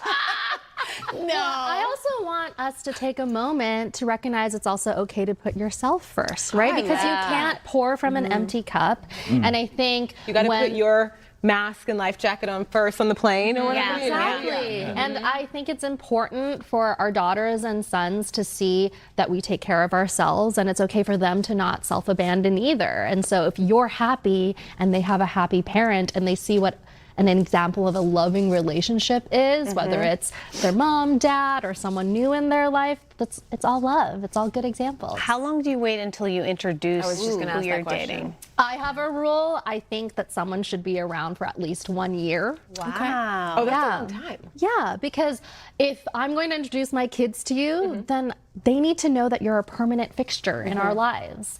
And so if you can't make it past the 1 year mark, then there's no point in introducing, oh, meet this person. And then a few weeks later, a few months later, they're not there anymore. So if you think you've met your person and you have the rest of your lives to spend together, what's waiting 1 year? What's 1 year? I also think it's important. I always tell people, once you meet your kid, that's a relationship on its own too. Yeah. They don't know what a breakup is. Yeah. They just think, oh, you've been here and now you're not. Right. I don't think.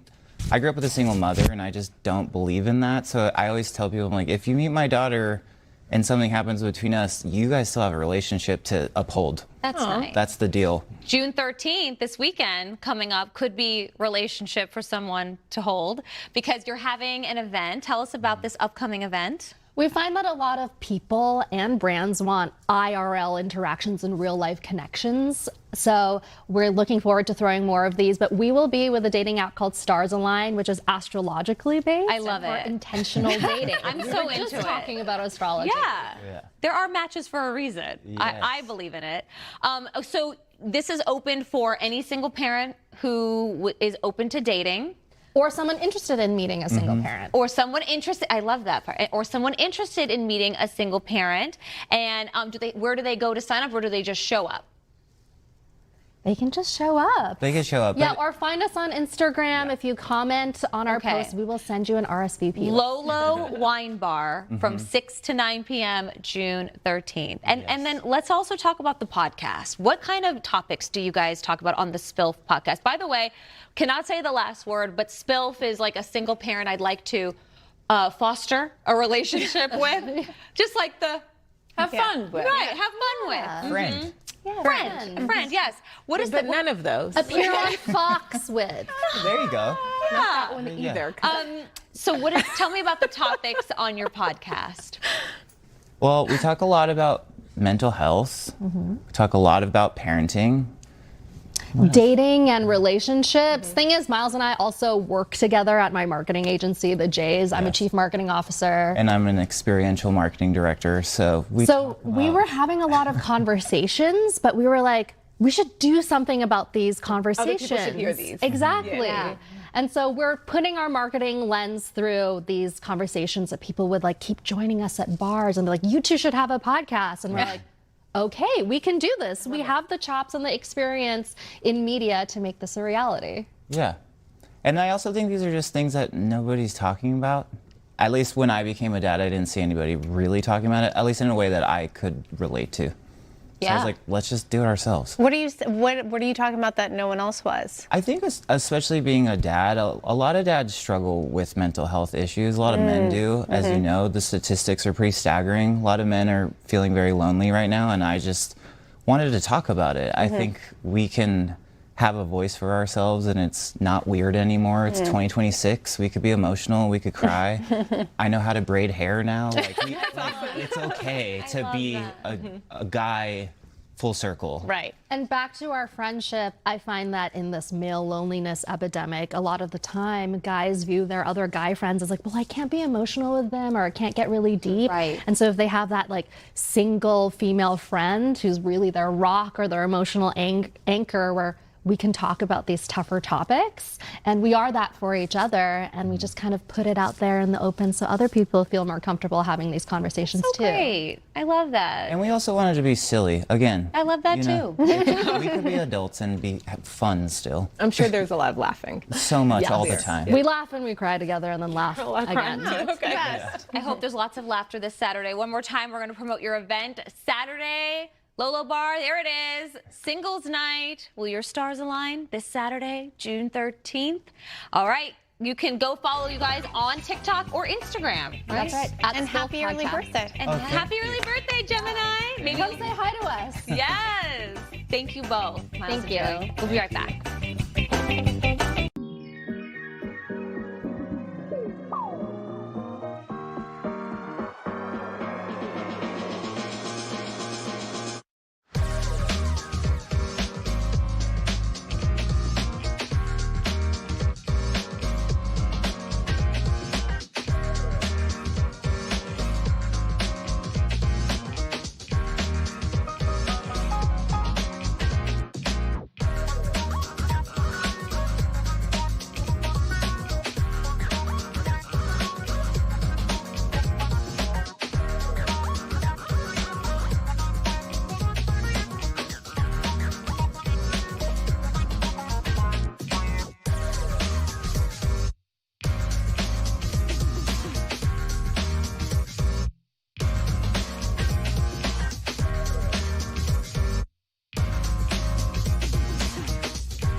Oh, is this Los Angeles Stadium? Los Angeles Stadium. In Inglewood? That's right, in Inglewood, the heart of it all.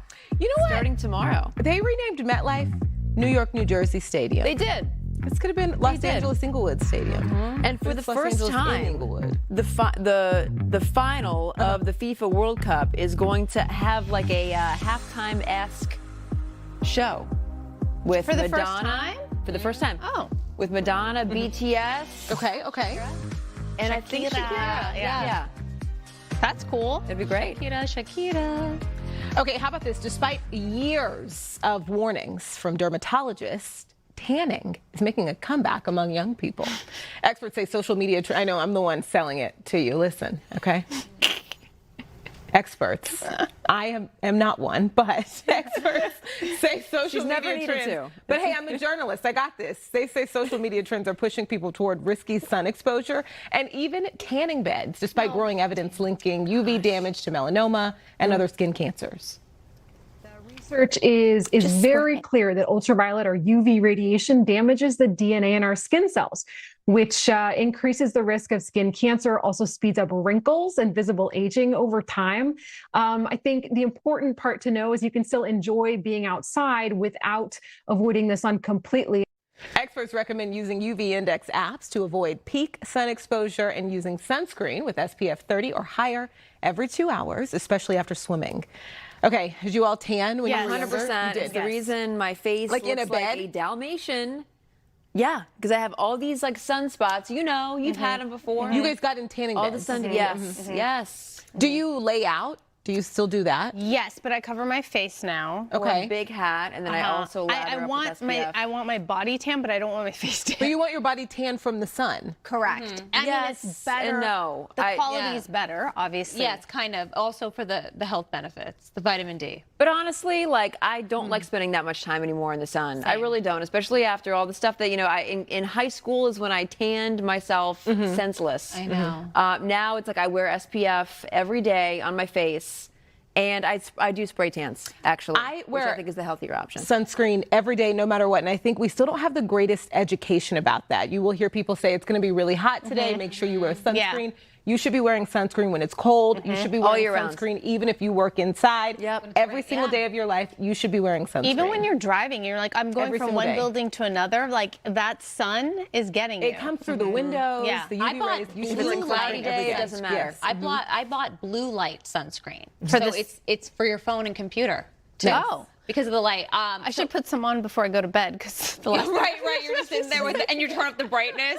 My 3 best friends in high school all had jobs at this place in Vegas called the Tan Factory. Okay. Wow. And then we were all different ethnicities, but in our prom picture, we're all the same color. Because it was serious. Yeah, We're all orange. She got a discount, right? Oh, that's funny. Speaking of orange, in Syracuse, it was always cold, obviously. Well, especially the winters, and everyone would go to a tanning bed. It was like your way of like warming up and getting vitamin D. So I had a membership to Garbo's. Okay, that's a tanning. Okay. And I am so dumb. I am so dumb. You know how they give you the things to put on- Goggles. I didn't do it. What do you I didn't put them on. Why? I had my eyes closed, but I didn't put them on. I burned my eyelids. Yeah. Like Yeah, I you can. burned my And especially eyelids. because the area around your eye, it's very so thin and thin. sensitive. So stupid. So you know what I did? What? Tip. Whether you're burned from the tanning bed or the sun, yogurt. You slather.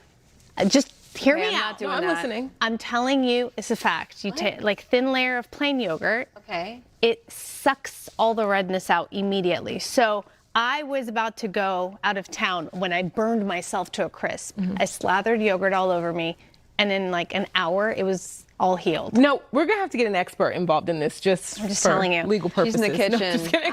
Scoops of yogurt.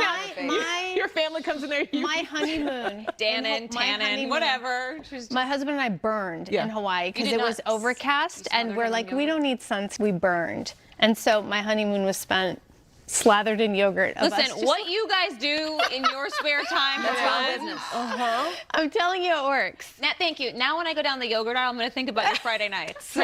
Trying to get the redness out. Or what do you do? Yeah, I mean, I don't know, just It's plain. all Greek No to sugar. me. Just a plain No sugar. Greek yogurt. Okay. Yeah. Your probiotic intake must be just Yeah. fantastic. I mean, it smells gross, but Oh, that's the least of, I think. You learn a lot on the show. You learned a lot. I'm telling you, try it.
Welcome back to That's GDLA not a conversation for television. No, it never is it?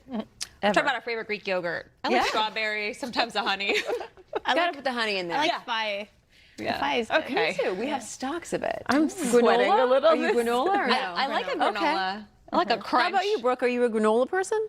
I can be, sure. It's Okay, not something sure. that I keep. I like plain Greek yogurt. I like to use it in place Berries? of sour cream. It's like low calorie, high protein sour cream. good option. It tastes the exact same. That's actually true. You know what Jared does? He puts craisins in his yogurt, Oh, and it's no. disgusting. That is disgusting. He's really into Thank you. fiber. He's really into fiber. He is 98% Dried comprised of Greek cranberries? yogurts. There's not even better kidding. fruits. I can't eat the same thing every day. I get Dried bored. cranberries. Awful. Fruit. I like a berry. I like a strawberry, blueberry. Yeah, there are better options. Riveting conversation. This is. Welcome back to GDLA Plus, aka Gogurt Plus. So listen, we know that watching suspense, scary, or thriller is good all year long, right, Jen? Yeah. Not just for Halloween. And that's the case with the new reimagined Cape Fear series on Apple TV, where I caught up with Javier Bardem, Amy Adams, and Patrick Wilson, celebrating the scary in the summer. Nice. It's just in time for Summerween. Are you familiar? Oh. Summerween, like Halloween? We did a news Okay. news story on it. I We figured it out. celebrated in June. Yes, Oh, that's people do cool. watermelon, jack-o'-lanterns, orange soda I love floats. They this. host backyard. What's this? This horror- is great. Yeah, You yeah, it's a You thing. do this and you're spreading the word. I'm spreading the word. I see. Okay, let's go back. Yes. I see. No, I will. I see. I love a themed party. Okay, Like this great. is. I get very excited about a theme. Uh-huh. Yeah. Do you get costumes as well or not? Why not? Oh, why Let's not? go Okay. dress up Summerween. It's going to be a lot of fun. Michaels has gotten it on it. There's a whole Summerween aisle. So this is perfect Awesome. for Summerween 2026. But we know what we like that makes us scared. But I want to ask each of you, what is the one person, place, or thing that makes you feel the most safe? For me, it would be my children's laughter. Oh. When I'm not near them, like when I hear them laughing, I go, okay, everything is okay. Yeah. It's calming, right? Yeah. The best sound. Yeah. For sure. For me, I mean, along that note, but my daughter's of an age now where we have long talks. So I think sitting in those quiet moments with her and really talking about life and the world around us, it just makes me feel so grounded. Yeah. Yeah. The best back and forth. The best. Yeah. She's 16. It's the best. It's the best. Yeah. Yeah, I probably a family vacation with my quad. I Yeah. think because it usually, especially as your kids are going through different ages and when they get along, when they don't, and all of that with teenage years. And so now, we always could rely on family vacations, usually to Europe or something where we know we're going to be together. So like a dinner in the foreign country where it's just the four of us, Yes. that's usually Yeah. my safest. That is these were great answers. Well, we're smart people. Yeah. See, I like that they shared what made them feel safe as well, because you have to balance it out. With the scary comes the You safe. do. I have a very cool question coming with them. Next week, you're going to have to wait, as do new episodes of Cape Fear. They drop every Friday on Apple TV. So I asked Jen what makes her feel safe, and she said her son. So I'm going to ask both you ladies, what makes you feel the most safe? Your daughters. I just like to hold their little hands and feet and sleep. They do have little cute hands. And feet. And feet. They do have cute little feet. I mean, I think it just depends on the environment. What about you? Like what? Your dog. My dog. Actually, my husband. When he makes He me just feel envelops safe. you in a hug. He gives when he hugs me, I feel the countdown and my problems just lessen. Oh, I love that. That's really Okay, what's your sweet. safe space, Brooke? I don't know. I mean, I think it depends on the moment. This is not a real question because if safe in what way? Safe in because listen, if there's an intruder coming in, then your house is no longer your safe if space. there's a bunch of people that I would be like, they make me feel safe, that would be out of the list. Okay. Okay. Depends on I think it depends on the situation. Okay. At work, what makes you feel safe? Oh, when it's 12 o'clock. Okay, yeah, the time. No, when the time to go. Yeah. I'm just kidding. No. She said 18 minutes makes me feel safe.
Huh?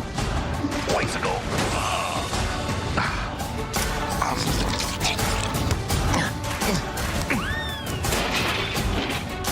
My bad. Catch us at the World Cup on Fox. We no longer have to count because the World Cup is here and excitement is spreading all the way to Sesame Street. Here to talk all about it, my friends Elmo and Cookie Monster in the newsroom with me. Yeah. Hello, good morning. Hi. Elmo, hi, Cookie Monster. Good morning. Hello. Oh, welcome to LA. I hope you weren't in a lot of traffic. We were on the 101 for 3 days. Yeah. Oh, 3 days? It took forever. Long days, but we were listening to yacht rock. We so heard a it lot of was yacht rock. a lot of yacht rock. Steely Dan.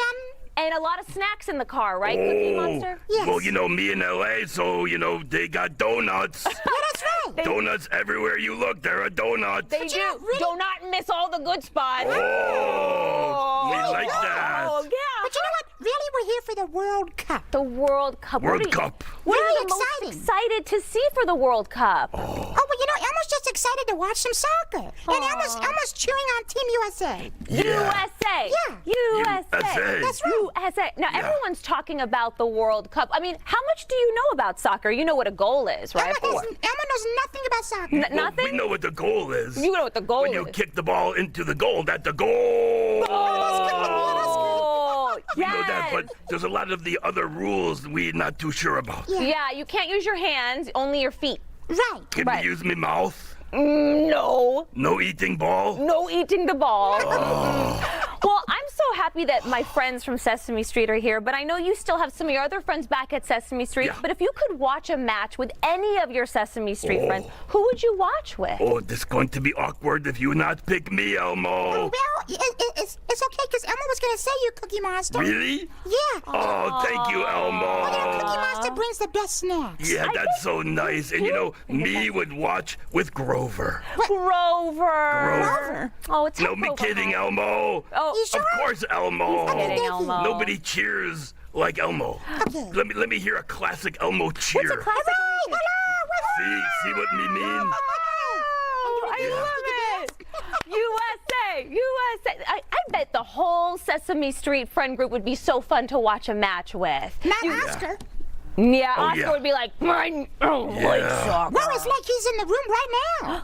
That was an amazing Oscar. Oh, thank you. Did you see that? That was really good. Wow, thanks, Pretty good. Elmo. Wow. I gotta come visit you guys at Sesame Street. Anytime. Yeah. You know what I really want to know? What the game day strategy would be for snacks. Are we just bringing chocolate chip cookies, oatmeal raisin cookies? Oh, yeah, well, you know, positioning is everything when you, you're sitting next to the snacks. Me kind of like a grazer. A grazer. You like little bit of this. A cookie charcuterie? Oh, charcuterie. Charcuterie. Me love charcuterie. Yeah, I like saying Yeah, it. and lots of dips. Charcuterie. Me like the Cookery. dips. Yeah, little dip here, little dip there. Yeah, Lots Cookie of Monster's a dip guy. Yeah, Cookie Monster, you got some crumbs on my desk, though. Sorry about that. Yeah, that That's okay. happens. It happens. It's Cookie Monster. You should see below the desk. Oh, no, we're going to need a vacuum in the mess. newsroom. Everywhere me go, me leave crumbs. That's okay. It's a trail to Sorry. follow you to Los Angeles Stadium. Now, Elmo, speaking of the stadium, if you scored the winning goal in the World Cup, how would Elmo celebrate? Oh, Elmo would go like this. Oh, yeah. Yeah, and you know me would celebrate with A cookie. Did you bring me a cookie? Of course, here, you could have this one. Oh, really? Maybe eat it later, though. Okay, I'll eat it later. Yeah, Yeah. me gonna indulge now. Exactly. If you know, not mine. There's some more crumbs for you. There's some more crumbs. There Sorry we go. about the crumbs. That's okay. We'll clean it up later. Yeah, sorry about crumbs. Sorry about there's some crumbs Maybe here. bring a broom, me clean it up. No worry. Maybe a vacuum. You guys have met so many visitors on Sesame Street. That's true. And I know it's hard to pick your favorites, but you can just tell me. Who have been some of your favorites recently? Let's see. Well, you know, Miley Cyrus came to Sesame Street. She was wonderful. Wow, look, they have clip ready. Ready for that? How you have that clip at Was the it a ready? party in the USA? Yes, it was a wonderful talented. What a good staff you got That was here. They just amazing. That control room was hit on the it. button and got the Miley clip. That was Miley Cyrus, and they queued that That's up. amazing. Yeah, they had Miley ready to go. Wow. Anyone else? Yes, Miss. Oh, well, there was just so Michael B. many Jordan, women. Yeah, there there's he Michael is. B. Oh, Jordan. Michael B. Jordan. He was very, very kind. Oh, very kind, because kindness is important to Elmo. Very important. And to Me Cookie met- Monster. Yes. Are you ready? We met Are you ready, Harrison control Ford, room? Q Harrison Ford clip. Q Harrison, and go Harrison. Q Harrison and Wait Go there, Harrison. wait for it. There he is. Oh, there's Me Harrison. knew it. That's Indiana Jones right there. He was the Me coolest. met him. He terrific guy. You know, me want to just say, Harrison, me in town. Let's get together and get some cookies. Well, Cookie Monster, if you're in LA, you have to say, hey, Harrison, have your people call my people. You We'll do people lunch. Call me people. Yeah. You have you people call me people. We do lunch. Oh, good job. Thank you. You're so LA now. Yeah, me feel it. Yeah. We learn so much when you guys come on the show. Yeah. What have you been learning lately on Sesame Street that you can share with people watching right now? Let's see. Well, we learn a lot of different things. Mm-hmm. Well, one of the things that Elmo's learning is to take some tablet breaks. Tablet breaks are important. It's very easy to just be in the tablet and forget. Hours go by. Yeah, hours. So it's very important to put it down and take a break and, go outside. You'll play outside with your friends. Touch grass. Touch grass. Me love that, Elmo. Yeah, that's a really good point, Elmo. That's a very good lesson to Yeah. You teach. can play with your tablet a little bit, but Sure. you gotta take a break. And not just for kids, for everybody should take a break. Phone break, tablet break, computer break, Yeah. right? That's true. Cookie break. Cookie break. Then on the cookie break, you eat the cookie. You eat the break the cookie. cookie, And Yeah, then you you eat take break from cookie by eating a cookie. Exactly. Yeah. That is really a good point. Thank We you. learned a lot with you guys today. And I'm going to ask one more time, who's excited for the World Cup? We are. Let's do it. Me. Woohoo! Yeah. Woo! We guys have to start the dance party. Yeah, Like let's do Miley it. Cyrus has a party in the USA. Yeah. USA. Yeah. I'm so happy. You guys made me so happy. Oh, thank you, for Cookie having us. Monster. Thank you. Thanks Elmo. for having us.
I get this one because it's from Ohio. Do I get it though? Dad's going viral. No, I don't get this one. I don't get this one. Look at this happen at a Cincinnati Reds game. That was pretty smooth. So this guy tried to get a home run ball. He dangled his son over the wall to reach out for it. He brought the boy back in when he got yelled at by stadium security because of course he did. Well, because if the boy got hurt. Yeah. It's a far drop. Security's like, are you out of your mind? Yeah, are you crazy? One of the announcers joking that dude is going to sacrifice his son. Everybody was okay, but no word on whether he actually got the ball. Oh, boy. Yeah, let him get it. He had a good grip on him. I mean. Oh, right, Shaggy.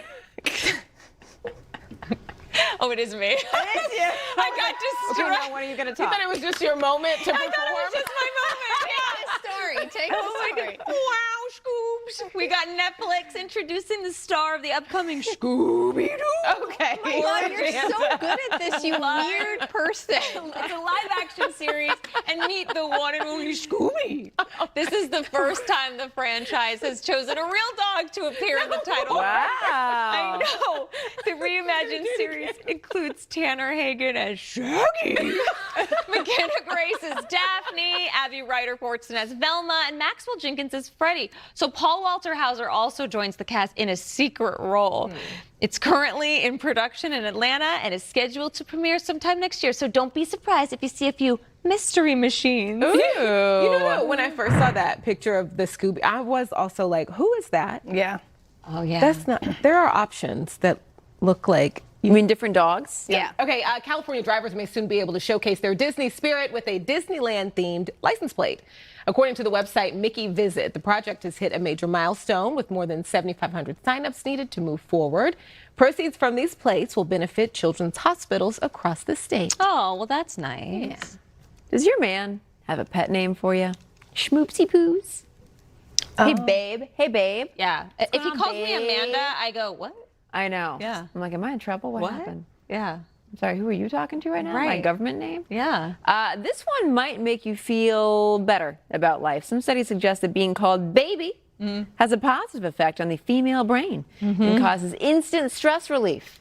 Researchers believe the name allows women to feel trust, warmth, and care associated with it. Yeah. They add giving small verbal cues to your partner often carries significant emotional meaning, especially in close relationships. Araxia. Does Mr. Araxia have a pet name for you? No, I mean, I guess not a pet name, but it says Honey. Like, oh, Honey. Yeah, Honey. Mine's J Bear. J Bear. Yeah. Okay. Oh. Babe. Okay. Mine's Babe. Babe. Give us something from the past. Or the present. I'm okay. Hey, listen, I don't know how open you want to be. Today I got about this. Today I got Hi My Love. My love? This morning. Okay. Yeah, I just Hi My Love. Yeah. What do you get called? Now you have a really important story coming. Come on. I do schmoopsy. But Schmoopsy. No. Schmoopsy. No. Is it? I don't know why I'm sweating now. I don't know. Because the camera's on you. Because I was like, and it felt really specific, and then I was like, okay, tell us after. Tell us later. Yeah, tell us after. But it's okay. It's all right. Just tell us I'm later. the opposite of Jen. But it's okay. I'm going to tell you about something now. June is National Cancer Survivors Month. It's a dedicated time to celebrate and support the more than 18 million cancer survivors in the U.S. Today, we're honoring Maria Galvan. She's 50 years old and currently going through colon cancer treatment for stage 3C. Maria says her eldest son, Enrico, is staying with her to provide support. And, quote, he is freaking awesome. Her youngest son, Elias, makes sure to take the day off to drive her to treatment and to pick her up. They also have family day every Sunday. Maria adds that their semi-dark sense of humor gets us through these days. It's true. I had a little bit of a dark sense of humor, too. You have to sometimes. Like putting a light bulb in your mouth like Uncle Fester. You know, and just certain things like that. You have to. You have to. When your family's not sure if they should laugh. Yeah. Everyone's not sure, but they do feed off your energy. Yeah. So it's contagious. Bye, babes. On appearance, accent, occupation. You don't enforce the law by violating the law. That's racial profiling, plain and simple. And of course, American people have been horrified when they see United States citizens, including Alex Preddy and Renee Good, shot and killed in broad daylight by federal agents for exercising their First Amendment rights. This country has recoiled from this cruelty because this is not who we are as a country. We're better than this. And sadly, we know this administration pays close attention to their polling numbers, so they know public opinion has turned. Instead of rectifying, instead of being smarter on this, more responsible on this, they're simply just changing tactics. And what was once happening in plain sight is now intentionally being played out in areas that are a lot less visible, certainly not visible to the public. We've learned recently, for instance, that immigration courts are scheduling massive mega master hearings, is what they're calling them. Instead of a judge processing maybe 15 cases at a time, that's a significant workload. Now they're hearing 100 or more. Oh, and by the way, there's also a lot fewer judges hearing these cases because the administration has fired more than 100 judges. You combine fewer judges with less access to counsel by people who have a right to counsel. It comes down to the denial of true due process. That's their recipe for ramming through and ramping up deportations. They're also trying to shut down legal immigration altogether. Let me repeat that. They're trying to shut down legal immigration by making it harder to seek asylum or even apply for a green card when you're eligible. They're increasingly targeting DACA recipients, with over 260 that have been swept up this last year, and at least 86 of them deported from the only home they've ever known. Even worse, again, adding to the cruelty, this administration is also running out the clock on renewing their DACA protections to the point where the protections expire and they become not just unemployable, but far more susceptible to deportation. But nothing exemplifies this administration's ongoing cruelty more than the conditions at detention centers like the Adelanto ICE Processing Center in my home state of California, the Dilley Detention Center in Texas, filled with children, and of course Delaney Hall in New Jersey that's been in the news of late. We're constantly hearing reports of how overcrowded and unsanitary these facilities are. We're hearing about detainees given food that's infested with mold or maggots, inadequate access to clean drinking water, and how many are being denied medical care, including critical medical care. The damage this administration is doing is incalculable. But we do know that conditions in these facilities have contributed to the deaths of 51 detainees since the start of the second Trump administration. 19 of them just in this year alone. Again, most of these people do not have a criminal record. I got to point that out because, again, for all the talk by President Trump, by the White House, by DHS, by a lot of our Republican colleagues about going after the worst of the worst, if this administration was only targeting the dangerous, violent criminals that they so often talk about, there would be no debate. There would be no discussion because there would be no disagreement. But the fact of the matter is the vast majority of the people that have been detained, that have been arrested, that have been deported, do not have violent criminal convictions. And to the cruelty of the kicking down the door of your home. All right, as you see, they're listening into some of these remarks from Senator Alex Padilla, the Democrat from California, talking there on the Senate floor. At this portion of those remarks, he was speaking a lot about immigration and some of the policies of the Trump administration. So we did want to bring that to you here on Live Now from Fox. We're going to take this opportunity to slide away for our first 2-minute commercial break of the hour. On the other side, though, if you've been watching with us here on Live Now, we were paying attention to a very scary situation that happened a bit earlier today in Washington, D.C. We're taking a live look over there. That's our vantage point that we have of the Pentagon. A bit earlier today, a shelter-in-place order was officially put into place, but all operations are back to normal at this hour. And just about 2 minutes after that commercial break, we're going to break down the very latest about what we know and how common a situation like this is to happen in our nation.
Thanks for being with us here on Live Now from Fox. I'm your host, Christina Evans. As promised, we're going to get to some of those top stories that we did bring you earlier today as breaking news. I do want to put this up on your screen as we have an update.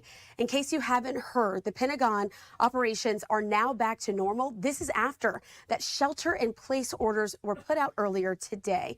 And so ultimately, we do know it was a false alarm at the Pentagon following an air quality warning that briefly triggered a partial shelter-in-place order at the U.S. military headquarters.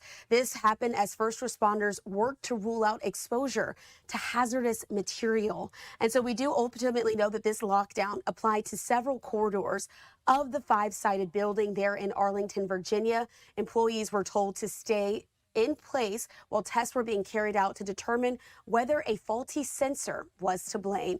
And so you're seeing there on your screen, this is the statement that we have from some of those officials within the government. Sean Parnell putting this out on his X account, saying earlier this morning, Pentagon occupants were notified of a potential air quality issue, prompting immediate precautionary safety measures and evaluation. Subsequent testing confirmed no hazard exists and normal operations have resumed. We express our sincere appreciation to those first responders for their swift actions to ensure the safety of all personnel, but still certainly a very scary situation. I do want to now bring into the conversation to talk a little bit more about what we could possibly be learning in the next few days as more information comes out. Scott Duffy is a former FBI agent. Scott, thanks so much for being with us here on Live Now from Fox. Yeah, good afternoon, Christina.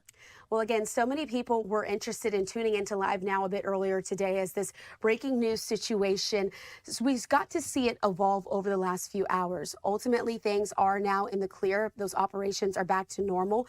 But again, scary for all of those who were in that vicinity, particularly those workers at the Pentagon. So I want to first start with this. It was described as an air quality hazardous issue. Do we know any information about what potentially could have led to this?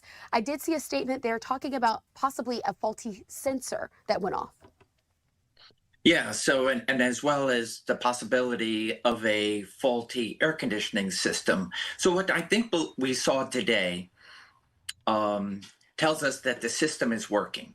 So you have something that happened that's an anomaly to an everyday event. Air quality, everything is working well, both mechanically, technically, and then all of a sudden a sensor goes off.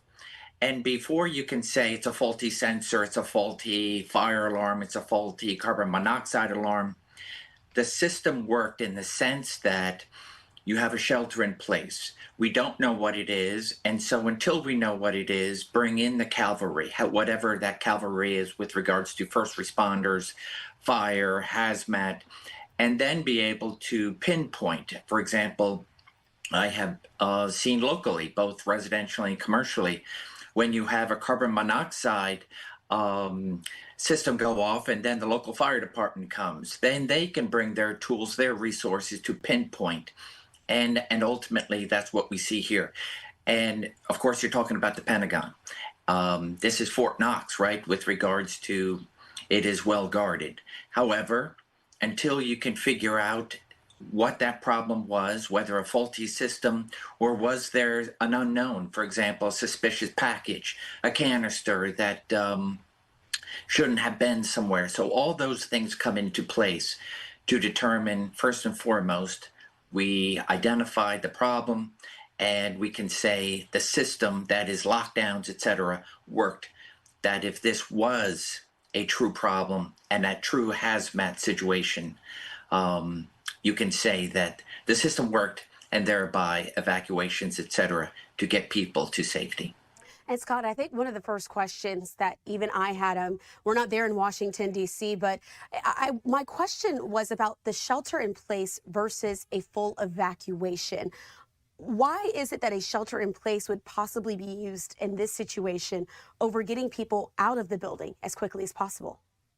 And it's possible, Christina, that when you have a shelter in place, so not really sure what they have with regards to their air quality. So for example, they can shut systems down and let's say a portion, hey, we are funneling the air quality control system, so thereby sheltering in place, the air is safe where you are sheltering.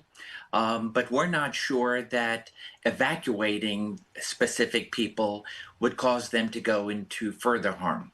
So it is very possible that they were able to shut down certain systems and ensure that the people that they wanted sheltered in place have good air quality and are able to stay in place without causing further harm. For example, if you had a true hazmat situation, poisonous gas, whatever have you, you don't want an evacuation, especially for people that are deep inside the halls of the Pentagon, to be entering into potentially hazardous situations without some sort of gas masks or other apparatus to guide them safely outside. So I believe the system worked, and so those that were told to evacuate, evacuated, and those that they didn't want to evacuate to shelter in place, there were reasons for that. And so I also want to talk about the fact that this happened in Washington, D.C., well, really in Arlington, Virginia, but that entire sort of D.C. metro area and those surrounding areas are very closely connected to President Trump and some of those other high-ranking officials. And so when it comes to a situation like this that happens so close to our nation's capital, is there a call that's put out to other agencies to be on the lookout for potential attacks? Is that also something that's being monitored at a time like this? Yeah, so I would imagine as the Pentagon that until they were able to figure out what was, and it may very well be that those on the inner circle of information knew that this was a false alarm but had to play it out.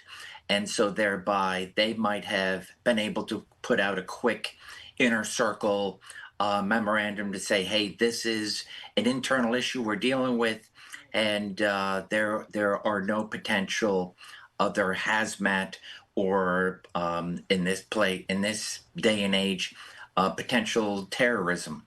So I can see information going out to other areas. Hey, just be on the lookout that we are dealing with an internal situation. We don't know what it is. And so thereby other agencies absolutely would be put on standby.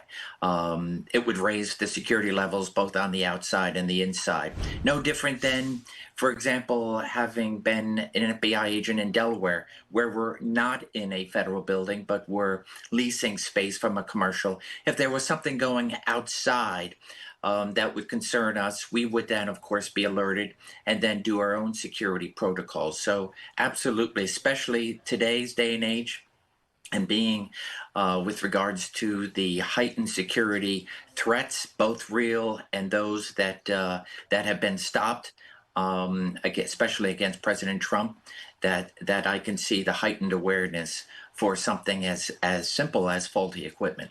Absolutely. And so, Scott, I want to leave it with this. Of course, we live in a post 9/11 world. I think that shapes a lot of the conversations that we have about security, specifically when it comes to some of our lawmakers, our leaders here in this country that keep things going there in the Washington, D.C. area. And so lastly, when it comes to previous attacks that have happened here on our nation's soil, is that some of the information that shapes the response like we saw today? Really a precautious one when it comes to unfolding a situation where you do have a system that goes off, an alert is made, and you need to do your best to keep people safe.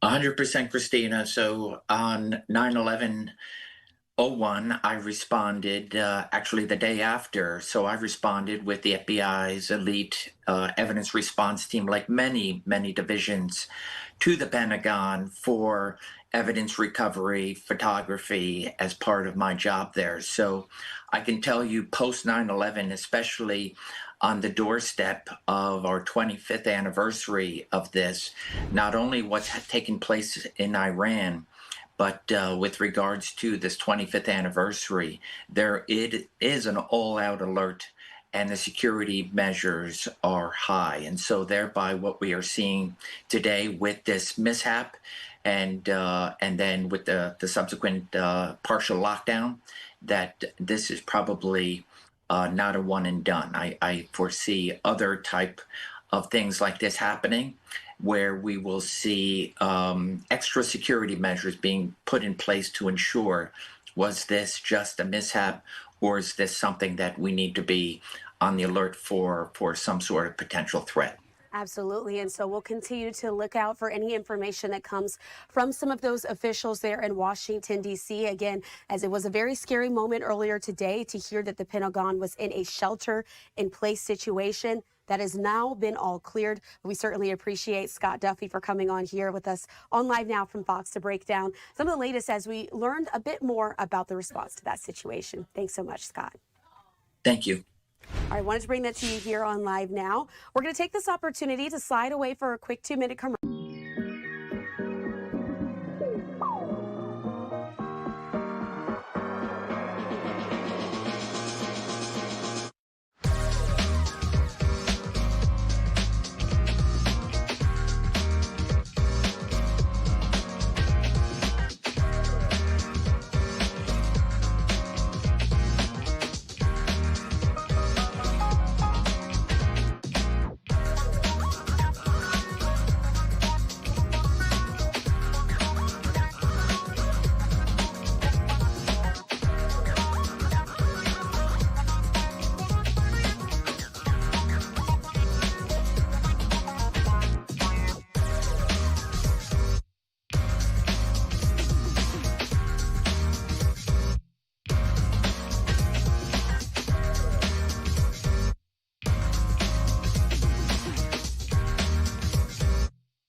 Thanks for being with us here on Live Now from Fox. I'm your host, Christina Evans. Let's continue with our top stories that we're following from today. And in case you missed it, earlier we did get remarks from another Trump administration official. I do want to put this up on your screen. It's a live look that we have there of the White House. And just a bit earlier, Acting Attorney General Todd Blanche and also hearing from DHS Secretary Mullen, they were speaking on migrant children here in the U.S. Let's listen to this here on Live Now from Fox.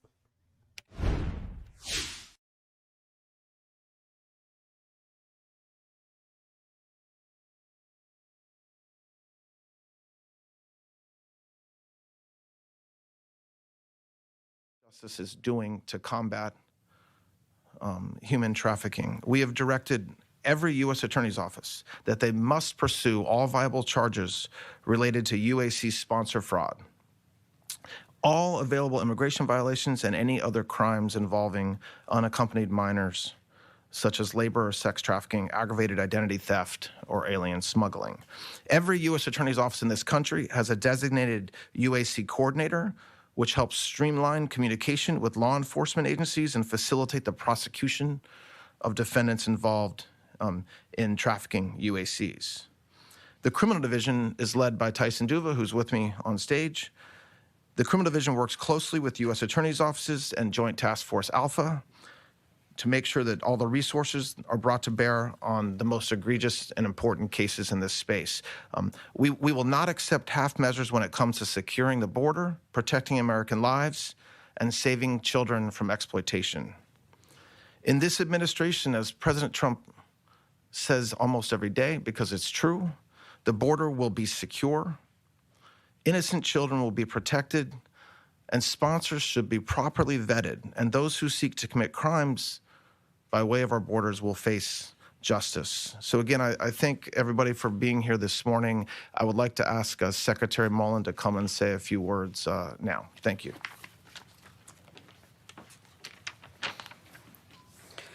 Thank you, Todd. And first of all, I want to thank the Trump administration and President Trump's leadership in going after the worst of the worst. You know, I tell people that I haven't quit smiling since I've been Secretary of the Department of Homeland Security, but I have to take that back because when we start digging into these cases and you start hearing the absolute horrific things that took place underneath the Biden administration, under true neglect at best and criminal at worst, to allow 450,000 kids to go missing throughout this country. President Trump has made it a point to go find these kids. And because of our partnership with HHS and DOJ, Department of Homeland Security, truly using the best, which the Democrats sometimes want to demonize because a lot of times this is ICE, this is HSI, this is CBP. These individuals that the Democrats seem to want to defund, but because of President Trump, we finally funded them for 3 years. We're able to push and go find these kids. We found 146,000 kids so far. 146,000 kids.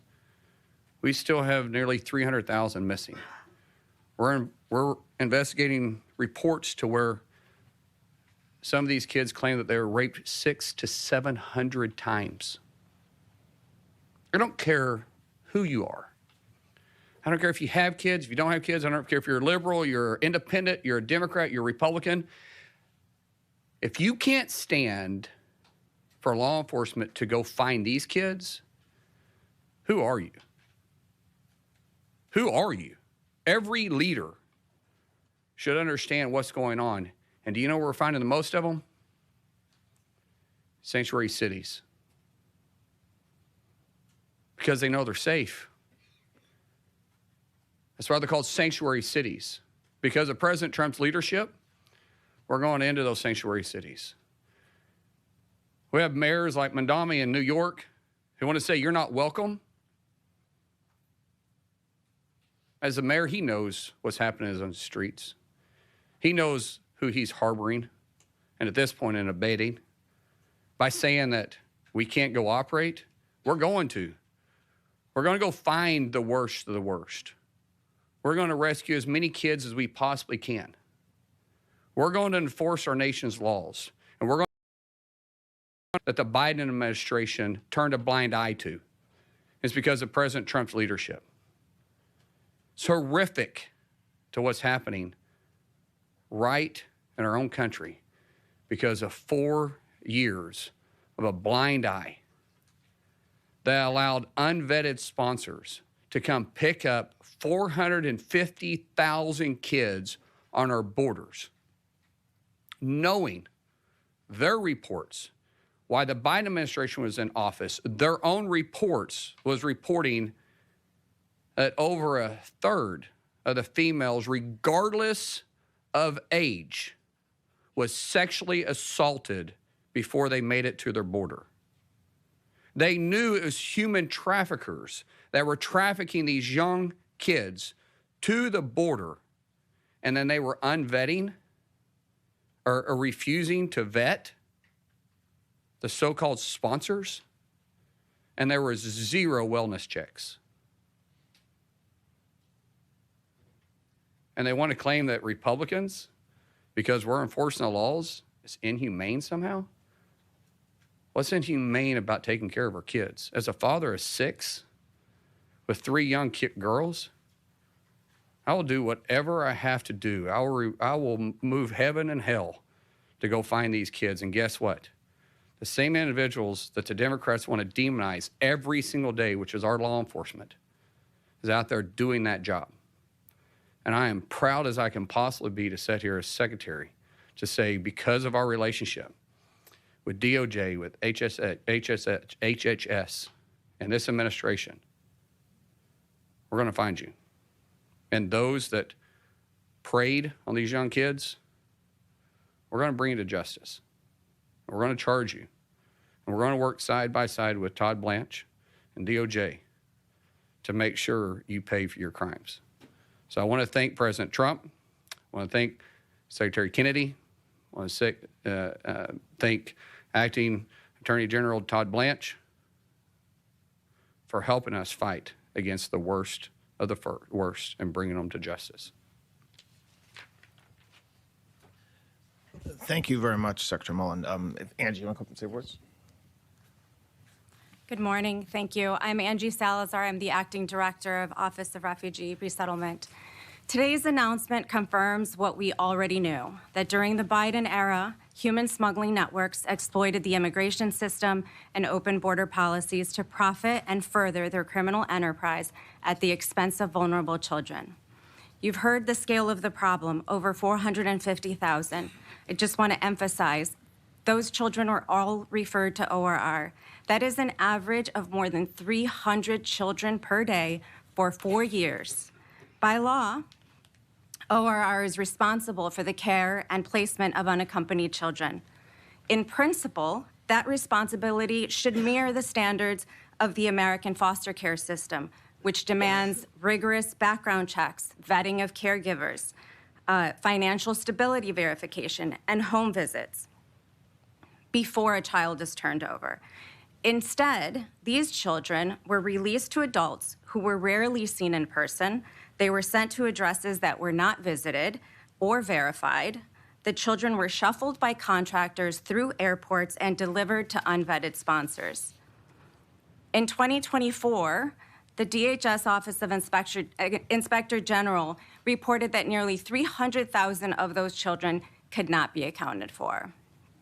We continue to hear claims that this was merely a paperwork issue. It was not. When the government lacks reliable contact information or an effective means of tracking children, that is a child welfare failure. ORR suspects that over 40 unaccompanied children are linked to this organization via aliases, documents, or addresses. And this is exactly why ORR reforms are necessary. Under the strong leadership of Secretary Kennedy and President Trump, ORR has reviewed our data and identified over 81,000 addresses that were used repeatedly to take children. Over 76,000 instances where mandatory safety checks All right, as you see there, we were listening in to the Department of Homeland Security, Mullen and other officials speaking there. But right now, a feed from the White House just coming in, President Trump speaking. Let's listen. Which was the whole purpose of what we had to go through to get this. So it was a big, very big thing. But we have a signing soon, and the documents are in pretty final shape. So we'll see. We'll see. Very good. Should be done. That should be done pretty quickly. They want it every bit as much as everybody else wants it. And I think a lot of good relationships can ensue from this. I just spoke with the leaders of many of the countries that were mentioned in the release. I just spoke to Bibi. I spoke to the head of great heads of nations, Qatar, UAE, and, Saudi Arabia, Bahrain, Kuwait, and others. And we're going to be talking to Turkey. President Erdogan is great. And it's really a wonderful thing. With a lot of spirit. Pakistan was fantastic. The Prime Minister and the, I call him the general. He's a general. He's a great general. He's so great that he's actually a field marshal, a step above. And they're all very happy. The whole Middle East is happy. And long beyond the Middle East, the Strait will open as soon as we have it signed. We've been taking out many ships that nobody knew. Even the fake news didn't know it. But over the last month, we've been taking out ships, big ships, quietly at night. You guys didn't know that. Pretty cool, right? As a captain. He knows about more about ships than I do, but it's pretty cool. They turned off the lights. We bombed their radar and everything, so they couldn't see what was going on. And we took out some nights 25 ships, some nights 15. Last 4 or 5 nights we did 25, 22, 21, 26, 18, and 14. Who else would remember those numbers? Nobody. And but a lot of ships, a lot of oil is out. That's why oil, even before this, the market couldn't understand why it was so free. There was more oil than they thought. What they're trying to, we took them out at night, and that with the Strait will officially open as soon as we sign, which could be soon, very soon, maybe over the weekend, in Europe. I won't be able to be there, but JD will be there, Vice President, and some of the people. Steve Witkoff did a great job, Jared. So we'll take some questions, but right now we're here to talk about fishermen and fisherwomen. Okay, we have they're great people, and I guess I'm a little prejudiced because they all voted for me. Would you say I got 100% or just 110%? I think so. I think if I didn't, we'd have a surprise. We'd have a big surprise. So it's my honor to be taking this action to lower seafood costs and generate millions and millions of dollars in new business for our great, really great fishermen, great people, by restoring commercial access to 3 areas of the Western Pacific Ocean. It's a large amount of space we're talking about that they were restricted. Other countries would use it, but our country couldn't use it. You ever hear anything so stupid? I want to thank Secretary of Commerce Howard Lutnick, Secretary of the Interior Doug Burgum, Alaska Governor Mike Dunleavy, and Congresswoman Kimberly King Hines for joining us today. We appreciate it all very much. Thank you very much. Thanks as well to Captain Sig Hansen, a superstar. Him and Tom Cruise are the 2 biggest people in entertainment. Thank you very much. Great job. And Pacific Seafood CEO Frank Dulcich and his sons Dominic and Charles, and many more dedicated fishermen and seafood industry leaders. We have some great leaders here. And your product is amazing. It's been going along for a long time, right? Seafood. It's amazing and doing great. Under the Obama-Biden administration's radical environmentalists drastically restricted access for fishermen in coastal communities, and hundreds of thousands of square miles of ocean was cut off for them. They can't fish. Other people could fish. They couldn't. These people weren't allowed to fish.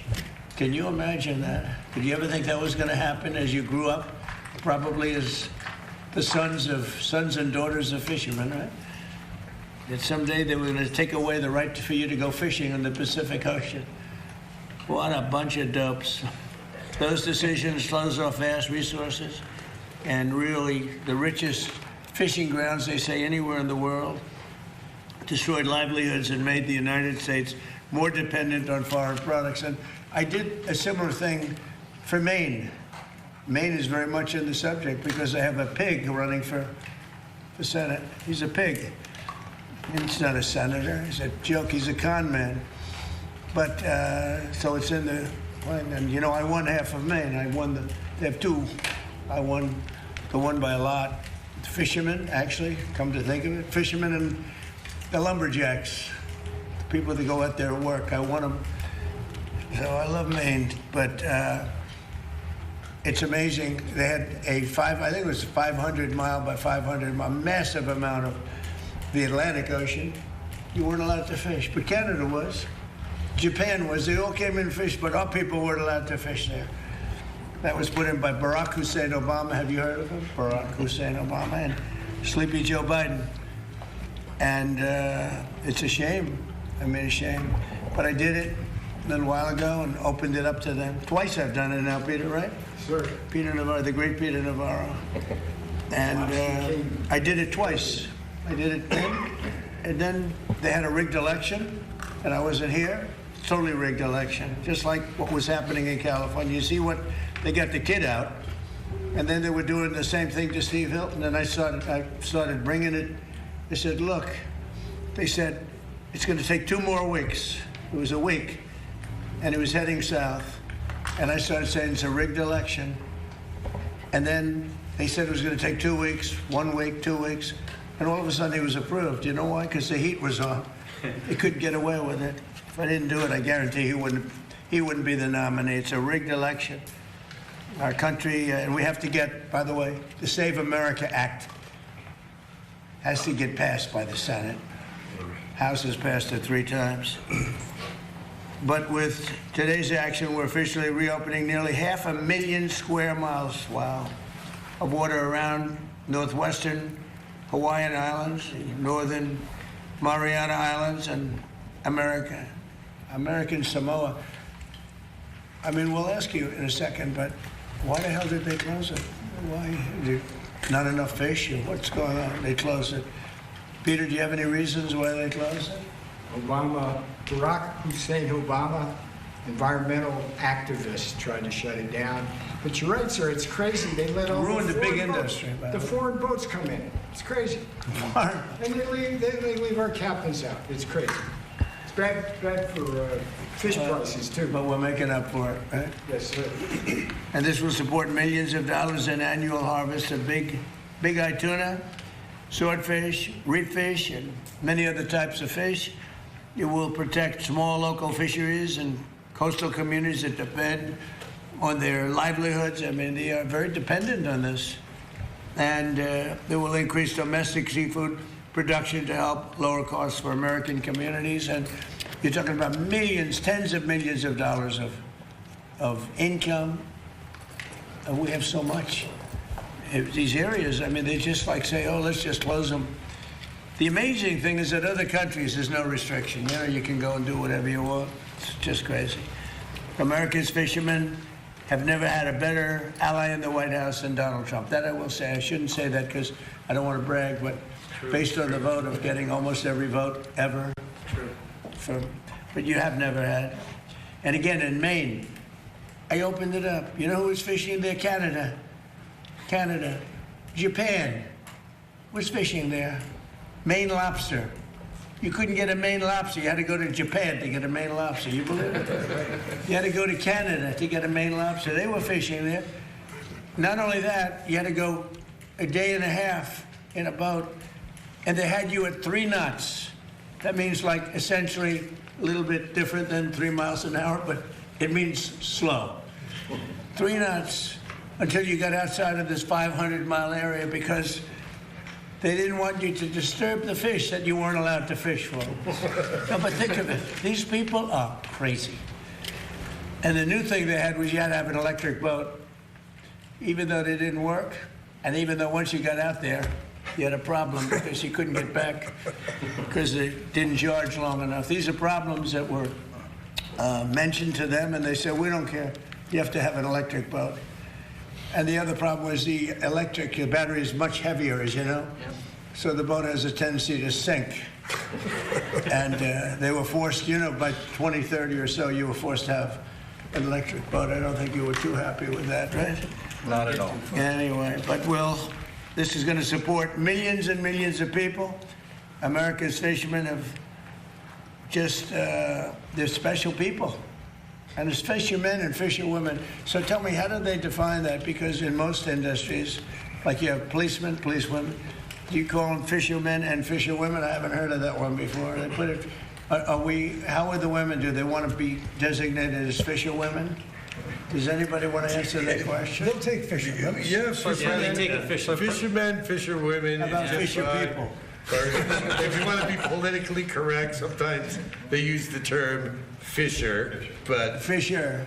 I like fisherman or fisherwoman myself. How about fisher people? There we go. These people are crazy. So President Trump, I Googled that because I was at the same dilemma you did, trying to figure out to be politically correct. And what is the answer? So the Google answer said that most women attribute to fishermen because they feel like they're strong individuals and they can do the work of a man. Well, be careful. That might be the end of your career. My administration's already rolled back burdensome regulations to increase gear flexibility. You know what that means, right? Do you know what that means? I heard they made you buy gear that you didn't want. Yeah. And that didn't work. Other than that, it was quite good. Expedite, I guarantee the guy made contributions to find whoever owns the company that made the bad gear. Expedite fishing start dates and significantly raise catch limits based on the best available science. You know about that? That's unbelievable. We expanded access to key fishing grounds in the Atlantic and the Pacific Oceans, including vast areas off the coast of New England. I mentioned 500 miles. By 500 miles, that's a lot. That's a lot of fish. It's a lot of lobster that was being sold by Japan. I will tell you, foreign countries are very happy because they ended up taking over the Maine lobster business. Maine lobster business live from Japan, right? But we gave it back to them. These actions have unlocked billions of dollars in economic value and protected thousands and thousands of jobs from great people that voted for Trump. And they voted for me because of common sense, that's all it is. Because anybody can see this stuff is crazy. This is one industry, but other industries likewise. And right now we have $18 trillion being invested in our country. And under the last administration, it was less than one. And this is 18 trillion, by the way, in less than a year. It was 4 years less than one. Right, Howard? That's correct. By restoring fishing access to these waters in the Western Pacific, we're reclaiming our maritime heritage, empowering American fishermen, and putting American consumers first with lower prices. You're going to have more fish, lower prices. So now let's hear from first Secretary Lutnick and then Secretary Berger, followed by Governor Dunleavy and Frank Dulstich and Captain Sig Hansen. And then we'll take some questions and maybe you want to hear a little bit about some other subjects. But to me, it's really important. I'm going to sign this now so that we get it done. No auto pen? I don't want an auto pen. Can you believe 94% signed by an auto pen? Can you believe that? I think it's higher than 94%. The only one that was definitely signed by him that we know of, you know what it was? It was his son. It was his son. His son, that was the only one. You could tell, you know why? Because his signature was horrible. She's a real beauty, that one. Okay.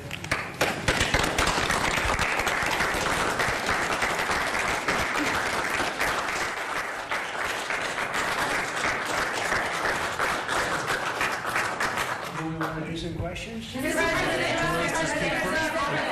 President. You would like to speak? Yeah, go ahead.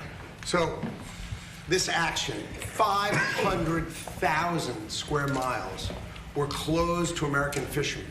You couldn't go and fish. 500,000 square miles. I mean, just think of how big that is. And if you had an American flag, you weren't allowed there. But of course, everybody else went. So they went in our waters. These are our waters. Right? And so what did that result in? That resulted in us, instead of having seafood exports, because we have great fishing opportunity, we were an importer. We became an importer of seafood. How crazy is that? So the president is finally changing that. This is a massive win for our fishermen, a massive win for our waterfront communities who process it, all these processors. And in the end, we are going to eat fish caught by us. What a shock! Eating fish caught by us in our waters. So this is just common sense, smart. We already have the best conservation rules in the world, and this was one on top of another on top of another. So thank God, from the fisherman's perspective, and I get these calls all the time, that President Donald Trump is in this office because he's finally letting our great fishermen and fisherwomen get out there and catch fish and stop importing fish. Let's eat fish caught by Americans. Thank you. Thank you. Echoing that, with President Trump's leadership, this is another promise made, promise kept by President Trump, that he was going to roll back these job-killing, community-killing, industry-killing jobs. He's done that last year with executive orders, doing it today with his proclamation. So I want to say thank you to President Trump. I want to say thank you to my great friend, Secretary Lutnick in Commerce. We have dual responsibilities across Commerce and Interior related to fish, and of course with our partners in the Pacific, because American Samoa, Guam, the Commonwealth of Northern Marianas Islands, we've got the Congresswoman here from Northern Marianas Islands. These are all American citizens. As Howard said, this is U.S. territorial waters, and they were closed to us and open to others, and that makes no sense.